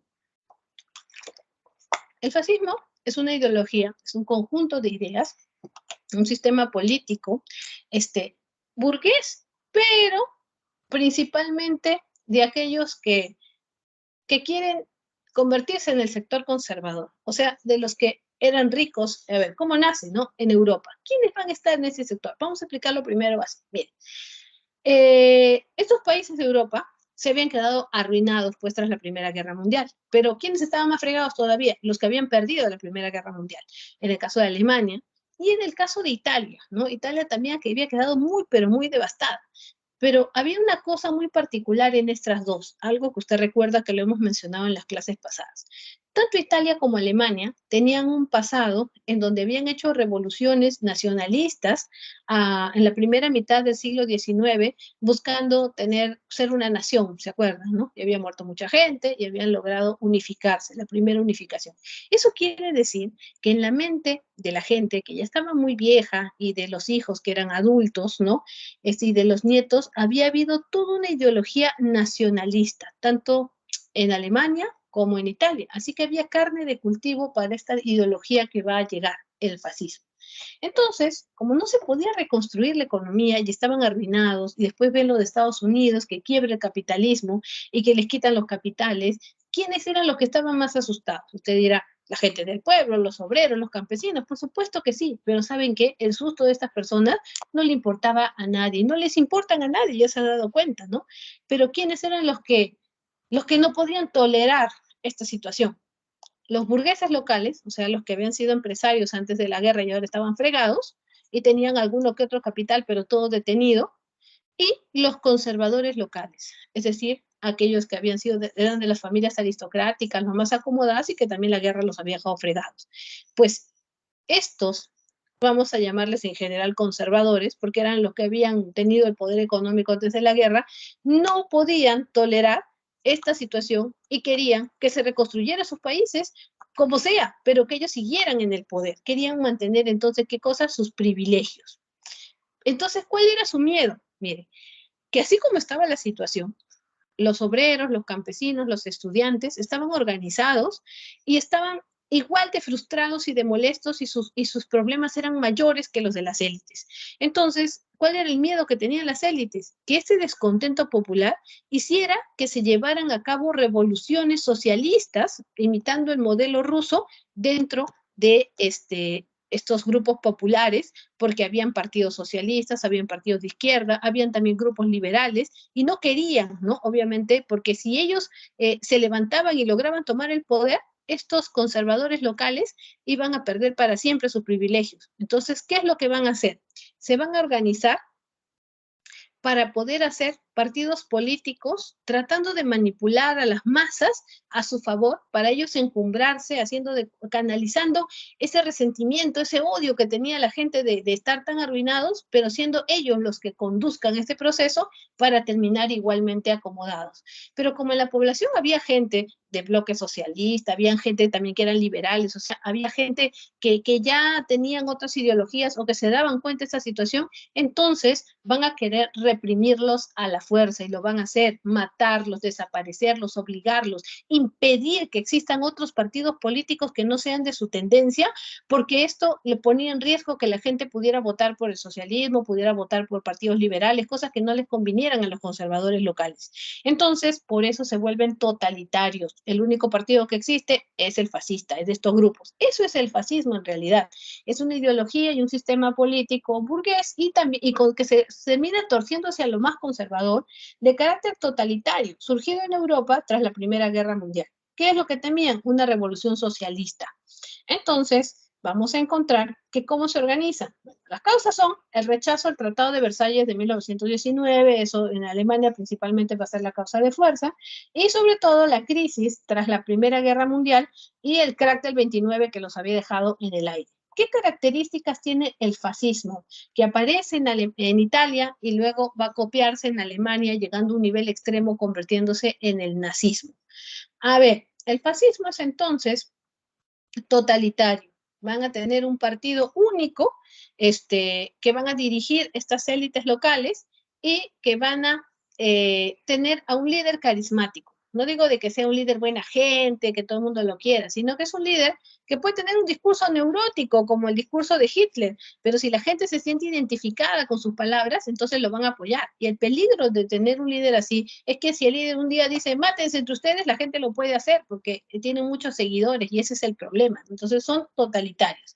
Son antiliberales, por supuesto que son antiliberales porque no les conviene que ningún grupo pequeño burgués o que sea emergente, que tengan ideas liberales, termine perjudicándolos, ¿no? Entonces van a luchar contra los movimientos, levantamientos liberales y con más razón contra los levantamientos socialistas y van a hablar pestes del comunismo porque es lo que es su antípoda, es lo que no les conviene justamente, que haya una revolución socialista y que les terminen quitando la propiedad privada, que por eso es que ellos se aferran a eso y no quieren que las cosas terminen en manos de los socialistas, ¿no? Entonces son antiliberales, pero sobre todo antisocialistas, anticomunistas, ¿no? Y van a ser ultranacionalistas, porque para poder levantar a la población van a exagerar un discurso patriota, patriotero, enarbolando el pasado de la gloria alemana o de la gloria italiana, del imperio romano, la supremacía de la raza aria, todos esos para tener a la gente delirando como que forman parte de un partido exclusivo. Ese es el peligro de los fascismos. Y por supuesto una persecución política a todo aquel que se atreva si quiere dar una crítica y pobre aquel que quiera protestar, ¿no? Entonces es asesinado, es reprimido, porque solamente debe existir el partido fascista. Cualquier parecido con nuestra realidad es pura coincidencia, ¿no? Entonces, aquí es donde vamos a ver, primero vamos a hablar del fascismo italiano y luego vamos a hablar del fascismo alemán, que es el nazismo. ¿Ya? Y vamos a hacer algunas especificaciones también sobre el concepto, sobre todo. El fascismo italiano, entonces, ¿no? Es donde va a surgir el fascismo, en Italia. ¿Qué es lo que pasa? Resulta de que los partidos de izquierda siempre han estado organizados porque tienen el poder de los obreros, ¿no? La organización, los sindicatos, y los junta esta indignación, ¿no? Entonces existían partidos de izquierda, así como habían movimientos también anarquistas, que no son partidos, pero habían obreros con esta ideología. Y también habían obreros y gente, una pequeña, digamos, los pequeños burgueses que tenían negocios locales y que tenían ideas liberales. Entonces, había un gran grupo de gente que no compartía esta ideología totalitaria. En el año de 1921, en Italia, se va a fundar el Partido Nacional Fascista, conocido como el PNF.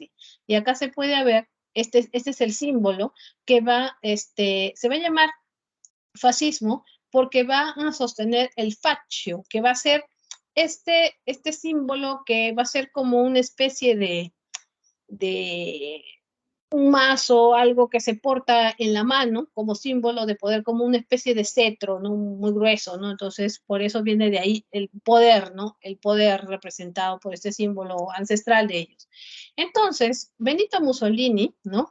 Va a ser el líder de este partido y se van a encargar de tener unos símbolos muy potentes para a la gente lavarle el cerebro a través de la simbología. Eso se llama, lo estudiamos también los comunicadores sociales, eso se llama la propaganda política, ¿no? Entonces tú comienzas a analizar científicamente cómo tratan de lavarle el cerebro a la gente con símbolos, ¿no? Uno de los símbolos, pues, que primero nace del partido fascista es eso de levantar la mano derecha, ¿no? Que era un saludo romano antiguo de las élites, ¿no? Entonces se convierte en el símbolo de saludo de los fachos, porque así es fachos, fascismo, fascismo, ¿no? Ya. Y también el hecho de vestir camisas negras, ¿no? Y era un símbolo, ¿no? Por eso usted verá que acá también tenemos movimientos que emulan al fascismo y a eso nadie los persigue, se da cuenta, ¿no? Porque acá pues persiguen a los que son opositores políticos nomás, pero si tenemos a unos delincuentes y a unos psicópatas que emulan al fascismo, que matan gente, que salen a agarrar los combates de béisbol a la gente, que los insultan, que hacen el símbolo que utilizaban los fachos y los nazis, que se visten con las camisas negras, acá nadie les dice nada, ¿no? Pero aquí usted sale siquiera con un polo rojo que no tiene nada que ver necesariamente con el Partido Comunista, nada, ya lo están mirando mal. No sé, habla ruso, ya lo mira mal, ¿no? O sea, se da cuenta, ¿no? Menciona la palabra mal, si ya lo mira mal, lo quieren meter preso, ¿se da cuenta? Eso es fascismo, porque es persecución política por las ideas cuando son opositores. Entonces, los fachos se comienzan a empoderar así, pero ¿qué ocurre? En el año de 1922 ocurre una huelga general convocada por los obreros, por la gente de izquierda, eh, para poder, ¿cómo se llama? Renegar, pues, contra todos los abusos del gobierno y todo eso, ¿no? Una huelga general convocada por la izquierda. ¿Y quiénes se meten ahí? Se meten los fachos, los fascistas. Los camisas negras se meten, intentan neutralizar la huelga y promueven de que mejor todo esto se canalice a una larga marcha sobre Roma, en donde Mussolini se va a destacar, va a comenzar a hablar y va a comenzar a captar a muchos obreros y gente para que forme parte de este partido y convenciendo sobre todo al sector obrero, canalizando su descontento diciendo que él va a solucionar todo. Y el tipo tenía muy buena labia y por eso la gente lo va a seguir. Mussolini termina siendo elegido primer ministro, pero ¿qué es lo que hace cuando llega al poder? Termina teniendo un gobierno radical, una dictadura terrible. Lanza primero la ley de Rocco. La ley de Rocco es la supresión de los partidos políticos. El único partido político que podía existir era el partido fascista. Persecución, tortura, exilio a todos los opositores, sobre todo los de izquierda y también a cualquier movimiento liberal, ¿no? Entonces son partidos nacionalistas, ultranacionalistas. Y el pacto con la Iglesia Católica, por supuesto, porque ellos se van a amparar en las fuerzas conservadoras, que son los militares y la Iglesia Católica. Entonces, ¿qué le van a dar a la Iglesia Católica? Vaticano. En el año de 1929, mediante el pacto de Letrán, para que tengan un espacio autónomo. ¿Y qué más van a hacer? La invasión de Etiopía y de Albania, porque en todo este contexto van a tener una exaltación a lo que va a ser el antiguo imperio romano y van a tener intereses sobre territorios que decían que les habían pertenecido históricamente y se van a meter tanto en Europa Oriental, la zona de Albania y en África, la zona de Etiopía. También se metieron en lo que es el norte de África, en Libia, pero ahí van a terminar chocando con otras potencias europeas, ¿no? Que también estaban metidas y tenían colonias en esa zona. Y por eso vienen los enfrentamientos hacia la Segunda Guerra Mundial también. Bueno, en Alemania va a surgir el nazismo. El nazismo, de la mano de Adolfo Hitler. Vamos a ver quién es este personaje. Resulta A ver, Adolfo Hitler venía de una familia burguesa que se había ido arruinando económicamente y había tenido una niñez prácticamente traumática porque había tenido, él era un tipo de inteligencia superior, en realidad tenía una inteligencia, un coeficiente muy alto, pero vamos a ver que hay inteligencias para el mal e inteligencias para el bien, hay de todo, ¿no? La cosa es que Hitler quería desde niño ser compositor musical, por eso es que era todo un prodigio del piano y se encaminaba a eso, por eso él era fanático de Wagner, el compositor musical, pero su familia se arruinó tanto que ya no le pudo pagar las clases de piano y terminaron vendiendo su piano. Así que se metió a la pintura. A los 14 años era muy bueno en la pintura y tenía un buen futuro también, pero también tuvo que abandonar todo, sufría de bullying en el colegio porque era un tipo de personalidad obsesiva, dejó el colegio y terminó metiéndose en la milicia, con el ejército y fue a luchar en la Primera Guerra Mundial como parte del ejército alemán. Inclusive tuvo un accidente en donde le cayeron esquirlas en los ojos, se recuperó, pero el pacto de Versalles, el tratado de Versalles, lo terminó volviendo loco prácticamente, ¿no? Ese resentimiento lo canalizó en la creación de un partido político que va a ser el Partido Nacional Socialista Obrero Alemán. Y acá surgen muchas preguntas, y ya sé lo que alguno por ahí me va a preguntar, se los voy a adelantar para ganar tiempo. Aquí es lo que he visto en Twitter de gente vieja, me sorprende. Yo digo que no han ido ni siquiera al colegio, ¿qué le pasa? ¿No? Ya dicen, entonces Hitler era socialista, entonces Hitler era marxista. De verdad que hasta me da risa. Digo, ay, caramba, ¿cómo esta gente no pasa por el colegio? ¿Qué ocurrió? Gente vieja. A ver, dicen, entonces el partido nazi era un partido socialista, comunista. Bueno, no es así. Te voy a explicar por qué. Es justamente los nazis son todo lo opuesto al socialismo y al comunismo. No porque les diga que los otros son los buenos, son la misma cosa en realidad, pero vamos a ver que son del otro bloque. ¿Por qué? A ver, porque ese partido, ¿por qué le pone ese nombre? Lo que pasa es que nosotros, ya para estos siglos y después del nacimiento de Marx y de toda esta lucha ideológica, nosotros relacionamos el concepto de socialismo con el socialismo científico o por último con el socialismo utópico, ¿no? Pero resulta, y les voy a contar, que antes de que apareciera el socialismo utópico siquiera, previamente, ¿no? Existía entre las élites alemanas, particularmente las alemanas, un concepto que ellos acuñaron y que le pusieron de nombre socialismo, antes de que aparezcan todas estas corrientes, y que para ellos el socialismo era como una especie de democracia de las élites, o sea que solo ellos participaban, o sea, el socialismo de una pequeña élite. Y eso para ellos era denominado el verdadero y auténtico socialismo alemán, el de las élites, de los sectores conservadores, ¿se da cuenta? Por eso que después cuando aparece esta corriente que termina siendo homónima, el socialismo utópico y el socialismo científico, esto es lo que nosotros por estudios lo reconocemos como que eso es el socialismo. Pero Hitler fue bien vivo, no era muy inteligente este psicópata, pues, ¿no? Él le puso de nombre a su partido a propósito así, pues si era, ¿cómo se llama? Había esta dualidad, si tenía doble sentido, ¿por qué ponerle el nombre así? Eso se podía prestar a confusiones, pero ese es exactamente lo que él quería, por eso era un tipo muy inteligente, bien hábil. Dijo, le pongo mi partido, Partido Nacional Socialista Obrero Alemán. ¿Por qué? ¿De qué se iba a nutrir su partido? Principalmente de obreros, los necesitaba. Y sabía que los obreros estaban más encandilados con la corriente socialista porque eso había comenzado a caminar en los sindicatos. Pero aquí lo que estaba haciendo en realidad era hablar del verdadero socialismo alemán. Eso era lo que estaba emulando él. Por eso le puso este nombre que tiene esa dualidad, ¿se da cuenta? Por eso se puede prestar a confusiones. Pero obviamente, pues como digo, la gente no estudia, hablan, repiten cosas que escuchan, no analizan, pero para eso usted está estudiando, ¿no? Entonces ya se da cuenta de dónde está la trampa, ¿no? Ese era perverso, pero bien inteligente de su parte esta perversión que tuvo este sujeto. Bueno, al principio nadie le hacía caso, esa es la verdad. Era un loquito que hablaba en la calle, porque era todo loco. Si usted ha podido escuchar en alemán, no entiendo nada, pero el tipo habla como un salvaje todo loco, así, sobre esos discursos que tenía, y que la gente en un principio lo va a ver como un loco, pero después la gente se va a dar cuenta de que lo que él decía eran las cosas que estaban sucediendo. Entonces comienza a ganar muchos adeptos y va a tener, ¿cómo se llama? A futuro va a poder ir armando un partido que va a canalizar casi a 40 millones de personas, se da cuenta, ¿no? Vamos a encontrar antecedentes, ¿no?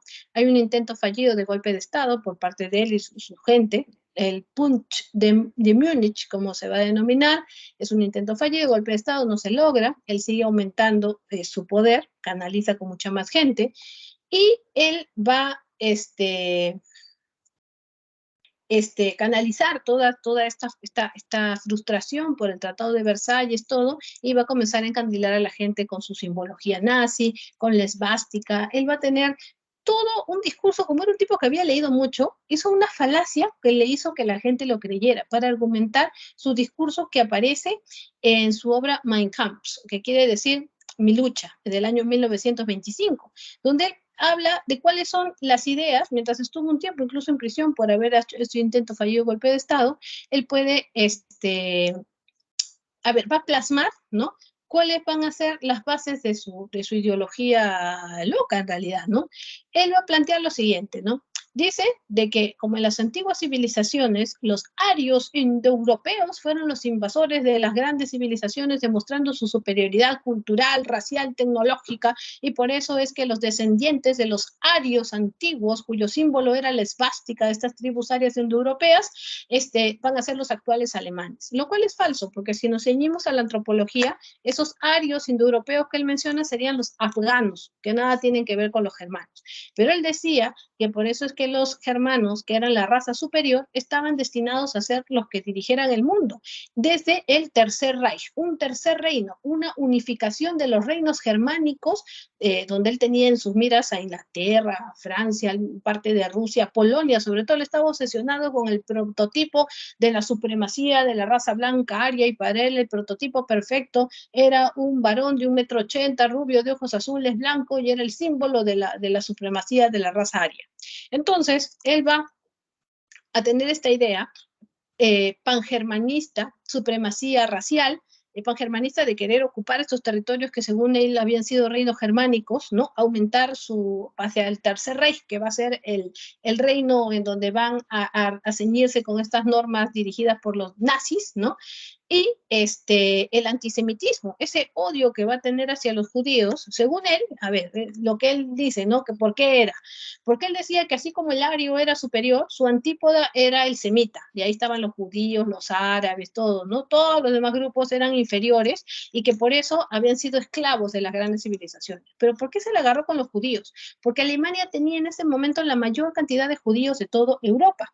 Entonces, él se la va a agarrar con ellos diciendo de que ellos eran los que no permitían la reconstrucción de Alemania, y por ende se aprovechaban solamente de Alemania. Es decir, el judío nace en Inglaterra, en Francia, en Alemania, y no dice soy alemán, soy francés, soy inglés, dice soy judío. No se comprometen con las causas de la nación porque no se sienten parte de la nación, pero la parasitan y se benefician de ella, y en el futuro los que van a ser los dueños de la economía alemana van a ser los judíos, y los judíos son inferiores que los arios, y con todo su discurso, y la gente iba y les vandalizaba los negocios a los judíos, todo, ¿no? Entonces, él da un plazo y dice, ¿no? Ya, tienen, ¿no? Un plazo para irse de Alemania, los judíos, sino que se tengan las consecuencias. Algunos se fueron, ¿ya? Pero otros eran muy pobres como para irse, y otros eran muy ricos como para dejar sus negocios, pero Hitler terminó cumpliendo su amenaza, y por eso con la Gestapo y sus perros amaestrados los buscaban hasta por debajo de las piedras, y los llevaron a los campos de concentración, en donde los obligaban a hacer trabajo forzado, los tenían de esclavos, decían que así se cobraban todo el daño que le habían hecho a los alemanes. Así el tipo no estaba loco, y a esta gente la van a explotar, y después que ya estaban enfermos, tuberculizados, llenos de piojos, los van a meter a unas cámaras de gas para luego sus cuerpos sean incinerados. Y así, ese es el famoso holocausto judío, ¿no? Terrible, ¿no? Y lo más triste es que ahora los judíos les están haciendo lo mismo, pero a los palestinos. O sea, por eso ya yo he perdido la fe en el género humano, en realidad. Entonces, estos nazis, ¿no? Van a hacerse del poder y van a cometer todos estos abusos con estas ideas antisemitas, pangermanistas, ¿no? Y con su ideal de llegar al Tercer Reich, como él decía, ¿no? Ahora imagínense, Mussolini y él se hicieron recontra amigos, y por eso se encaminaron hacia la Segunda Guerra Mundial. Y es así como vamos a ver que también van a haber brotes de esto en España. A España de verdad que le llegó la maldición para el siglo XX, ¿ya? Resulta que llegan al poder de manera democrática, con el voto popular, ¿no? Un grupo, para el partido republicano, democrático, ¿no? Así se va a llamar, era un partido de los obreros, el Partido Obrero Español, que tenían estos ideales de izquierda, ¿no? Y llegan al poder de manera legítima, o sea, la gente votó por ellos. Y, por supuesto, que los militares, la iglesia y las élites no lo iban a permitir. Entonces, van a dar un golpe de Estado a través del grupo que van a fundar estos grupos conservadores, que va a ser la Falange Española, ¿no? De las juntas de la Ofensiva Nacional Sindicalista, las JONS, se van a ir en contra del gobierno que había ganado legítimamente y se van a enfrentar de manera militar, todo, matando a muchos de estos socialistas, matando a sus familias, raptando a los niños de estas familias y mandándolos a orfelinatos, y nunca más esta gente fue encontrada, lo supieron después en los archivos que encontraron de varios años, e imponiendo en el poder a la figura del general Francisco Franco, un tipo, un desgraciado, un dictador de lo peor, sanguinario, culpable de toda la matanza y de toda el perder a los hijos y de abusar y gobernar por la fuerza con golpe de Estado hasta 1975, porque este sujeto gobernó hasta que se murió, imagínense. Por eso es que España ha vivido lo que se llama la Guerra Civil Española, cuando terminan derrocando al bloque de los republicanos, estos nacionalistas que van a ser lo del falangismo, estos militares, estos de la iglesia, estos elitistas, que tenían incluso el apoyo de los alemanes y de los italianos, o sea, me refiero de Mussolini y de Hitler. Y el mundo occidental no decía nada, porque tampoco les convenía a los norteamericanos, por ejemplo, a los aliados, de que, ¿cómo se llama?, España estuviera gobernado por los socialistas, por eso se hicieron los locos, ¿no? Vamos a encontrar, ¿no? Entonces, que el bloque republicano estaba representado por socialistas, habían anarquistas también, y también habían liberales, ¿no? Pero todo esto va a ser aplastado por los nacionalistas, que estaban de la mano con los falangistas, que van a hacer este movimiento radical de derecha, con la iglesia, el ejército y el poder monárquico que venía incluso de apoyo desde el mismísimo Alemania, van a tener la monarquía de España. Y terrible su situación, como le digo, esto lo vivieron hasta el año 75, de verdad que ha sido una de las peores épocas que ha vivido España con el falangismo. Y como ya les había contado, Stalin estaba desarrollando la economía rusa, ¿no? Pero vamos a encontrar que era una dictadura socialista, una dictadura, ¿no? Y lo que va a hacer él es unos planes de gobierno que se van a denominar planes quinquenales, en donde cada 5 años se iba revisando cómo se iba a programar la crecida económica e industrial de Rusia, y que resultan ser muy productivos, y por eso Rusia se convierte en poco tiempo en una potencia industrial en Europa.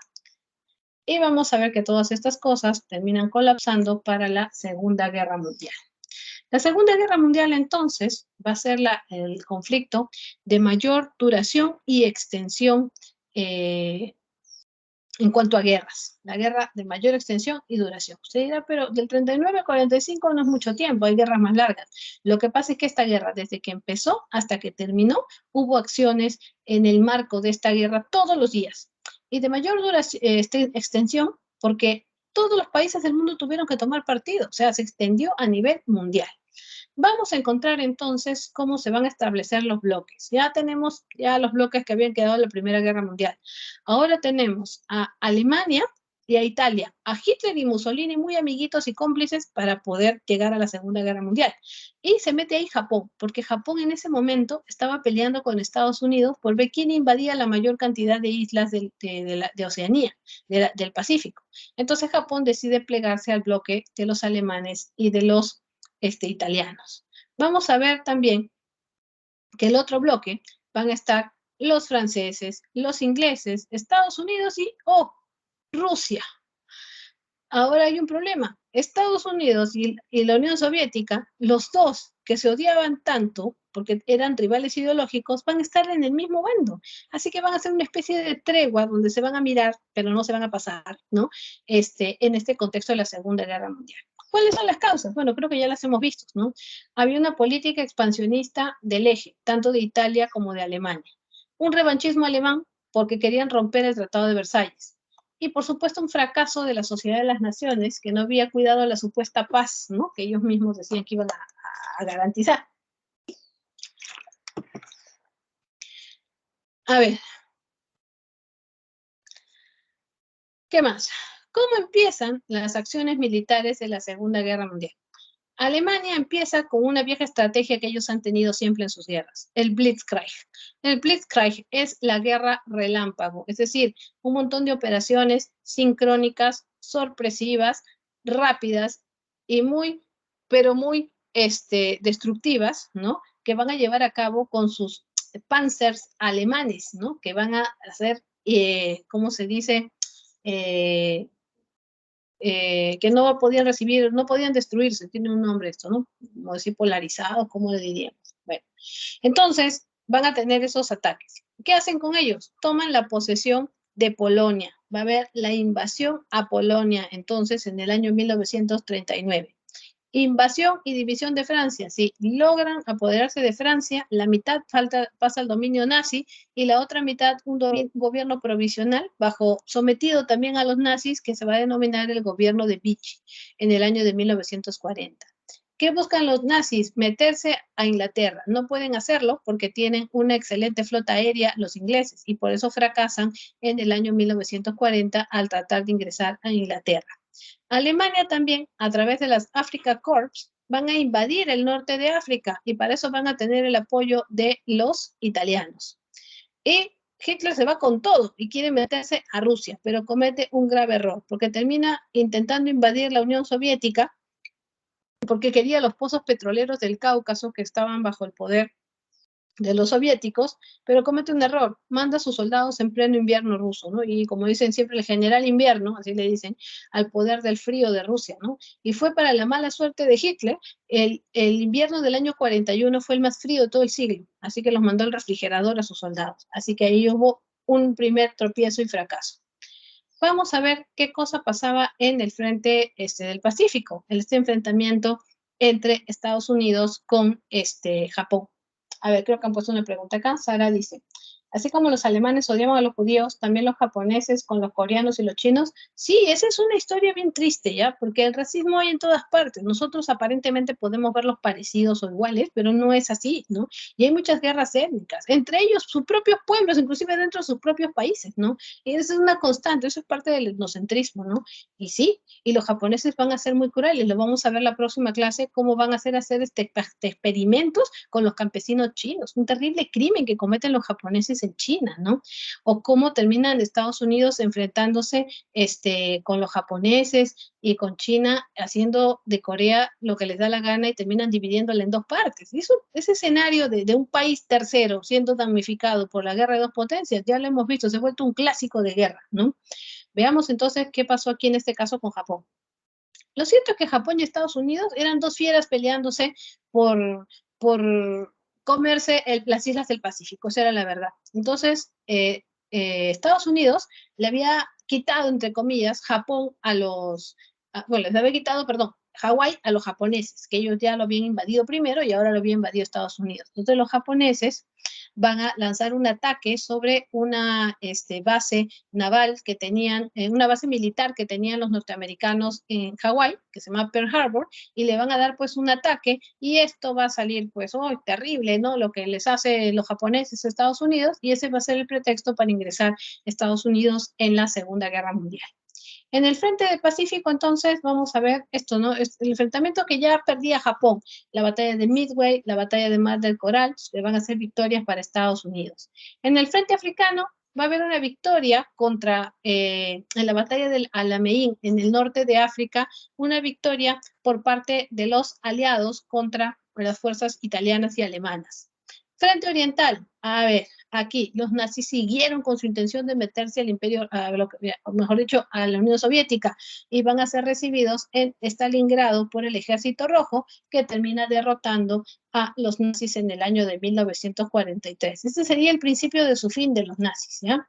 Entonces, ¿qué ocurre? Los aliados logran invadir Italia, se meten y producen la caída de Mussolini. Mussolini huye, termina siendo capturado y luego lo van a colgar en el año de 1943. Estados Unidos decide ingresar a la guerra, ¿ya? Y con su operación Overlord, ¿no? Vamos a ver cómo es que van a llegar el famoso día D, ¿no? El desembarco en Normandía. donde en la parte, ellos habían anunciado, bueno, habían hecho pues unos telegramas donde supuestamente iban a desembarcar en la parte más estrecha que había entre Inglaterra y Francia, pero eso era mentira, eso para que los nazis los esperaran ahí. En realidad, ¿dónde iban a desembarcar? En Normandía, Francia. Y fue ahí ese desembarco que trajo pues muchos militares norteamericanos, portaaviones, tropas, todo lo que pudieron. ¿Cómo se encamina hacia el final de la guerra? El ejército rojo que avanzaba desde lo que era la Unión Soviética hasta Berlín, va a tomar Berlín derrotando a los nazis. Y esta foto es histórica porque se puede ver a un soldado ruso ondeando una bandera de la Unión Soviética sobre las ruinas que quedaban de Berlín. Y por eso es que luego va a ser tomado por los aliados Berlín. Estados Unidos avanzan, terminan liberando lo que es Francia y luego avanzan hasta Alemania, donde van a ultimar junto con los rusos a los nazis, ¿no? Luego vendrían las conferencias de Yalta y Potsdam para ver cómo terminaban ellos manejando todos los aliados, ¿no? Unas reuniones incómodas, sobre todo, porque miren, acá tenemos a Churchill de Inglaterra, a Roosevelt de Estados Unidos y a Stalin visiblemente incómodo, reunido con ellos sabiendo que eran sus enemigos ideológicos y eran potencias del bloque opuesto, ¿no? En este caso Estados Unidos con la Unión Soviética, ¿no? A ver, pregunta Shania, si el Perú declaró la guerra a Alemania, sí, eso en la otra clase lo vamos a contar, ¿ya? Porque si no ya nos alcanza el tiempo, ¿ya? Muy curioso, es terrible de ver la cosa que hemos vivido. A ver, y cuando ya todo se estaba sofocando, Estados Unidos sorprende al mundo con el peor crimen que se pueda haber cometido, que va a ser el bombardeo atómico primero a Hiroshima y luego a Nagasaki con 3 días de diferencia con el hongo atómico, matando a miles de personas en el momento y dejando secuelas terribles. Cuando pasó esto, Japón firmó inmediatamente la rendición y todos los países comenzaron a hacer cola para pedir la rendición porque nadie quería una bomba atómica en su territorio. Estados Unidos, ahora todo envalentonado, realizaba los juicios de Nuremberg contra los criminales de guerra alemanes y los juicios de Tokio contra los criminales de guerra japoneses. ¿Y a ellos quién los enjuiciaba? Porque habían criminales en todos los bandos, pero como ellos eran los aliados y habían ganado, ellos eran los buenitos, ¿no? ¿Qué hacen? Establecen la ONU, la Organización de las Naciones Unidas, en 1945, supuestamente para cuidar la paz, ¿no? Y cuando Estados Unidos se levantaba con el miedo del mundo mirando lo que había sido capaz de lanzar 2 bombas atómicas contra Japón, se levanta la Unión Soviética demostrando de que ellos también tenían armas nucleares y que eran tremenda potencia, dando origen a lo que vamos a llamar el mundo bipolar, el escenario de la Guerra Fría. Una confrontación política entre Estados Unidos y la Unión Soviética que dividió al mundo en 2 grandes bloques, el bloque capitalista y el bloque socialista, ¿no? Y esta rivalidad se llevó a varios planos, el plano político, económico, ideológico, hasta el campo militar, y van a competir hasta en lo cinematográfico, en todo. Entonces, vamos a encontrar que eran rivales ideológicos, unos capitalistas, otros socialistas, surgen bloques militares y se comienzan a armar hasta los dientes, ¿no? Entonces, vamos a ver cómo compiten. En Estados Unidos, dirigido por Truman, y la Unión Soviética dirigida por Stalin. Vamos a ver, en Estados Unidos, el senador Marshall propone un plan de ayuda económica para los países de Europa Occidental que quieran plegarse al bloque capitalista para condicionarlos, ¿no? Y la creación, también van a proponer los norteamericanos, de la OTAN, la alianza militar entre Estados Unidos y los países de Europa Occidental para protegerse de una invasión posible de los soviéticos. Y los soviéticos hacen lo mismo, lanzan también su plan de ayuda económica, pero los países de Europa Oriental, la Comecon. Y el Pacto de Varsovia van a ser parejo con la OTAN, ¿no? Pero para hacer una alianza militar entre la Unión Soviética y los países de Europa Oriental para jalar el otro bando, ¿no? Y así se van a enfrentar en la carrera espacial, se van a enfrentar en sus logros militares, en lo que va a ser su armamento, su potencial atómico, y hasta cuando vemos eso en la actualidad, ¿no? Esto ya nos toca lo que es la Guerra Fría. La próxima semana hacer una introducción amplia y voy a detallar muchas cosas. Mejor dicho, la subsiguiente, que es Historia Universal. Y este punto, a ver, eso también quería decirles algo, ¿no? El asunto de la Guerra de Corea ahorita no se va a entender mucho, ¿saben por qué? Porque no hemos hablado de la Revolución China. La Revolución China es tema que nos toca la otra semana final. Entonces, solamente voy a decir esto porque ahí voy a retornar. Cuando acabemos con la Revolución China la semana subsiguiente, ahí les voy a hablar de la Guerra de Corea, ¿ya? Entonces, solamente voy a decir que prácticamente Estados Unidos se va a enfrentar contra Japón y contra China, ¿no? O mejor dicho, Estados Unidos va a tener su enfrentamiento contra China. Japón va a tener un rol ambiguo, ahora lo vamos a ver en la próxima clase, para que terminen utilizando a Corea, ¿no? Como un escenario tercero de sus luchas entre chinos y norteamericanos, y los coreanos son los que van a salir sufriendo las consecuencias, hasta el punto de quedar divididos hasta el día de hoy, ¿no? Pero como les digo, esto se va a entender mejor entendiendo qué es la Revolución China, porque solo así podemos entender por qué Estados Unidos metió sus narices ahí. Muy bien, entonces les voy a dejar la línea de tiempo, esto ya saben, lo trabajamos la clase subsiguiente, y les voy a poner las claves y con eso terminamos, chicos.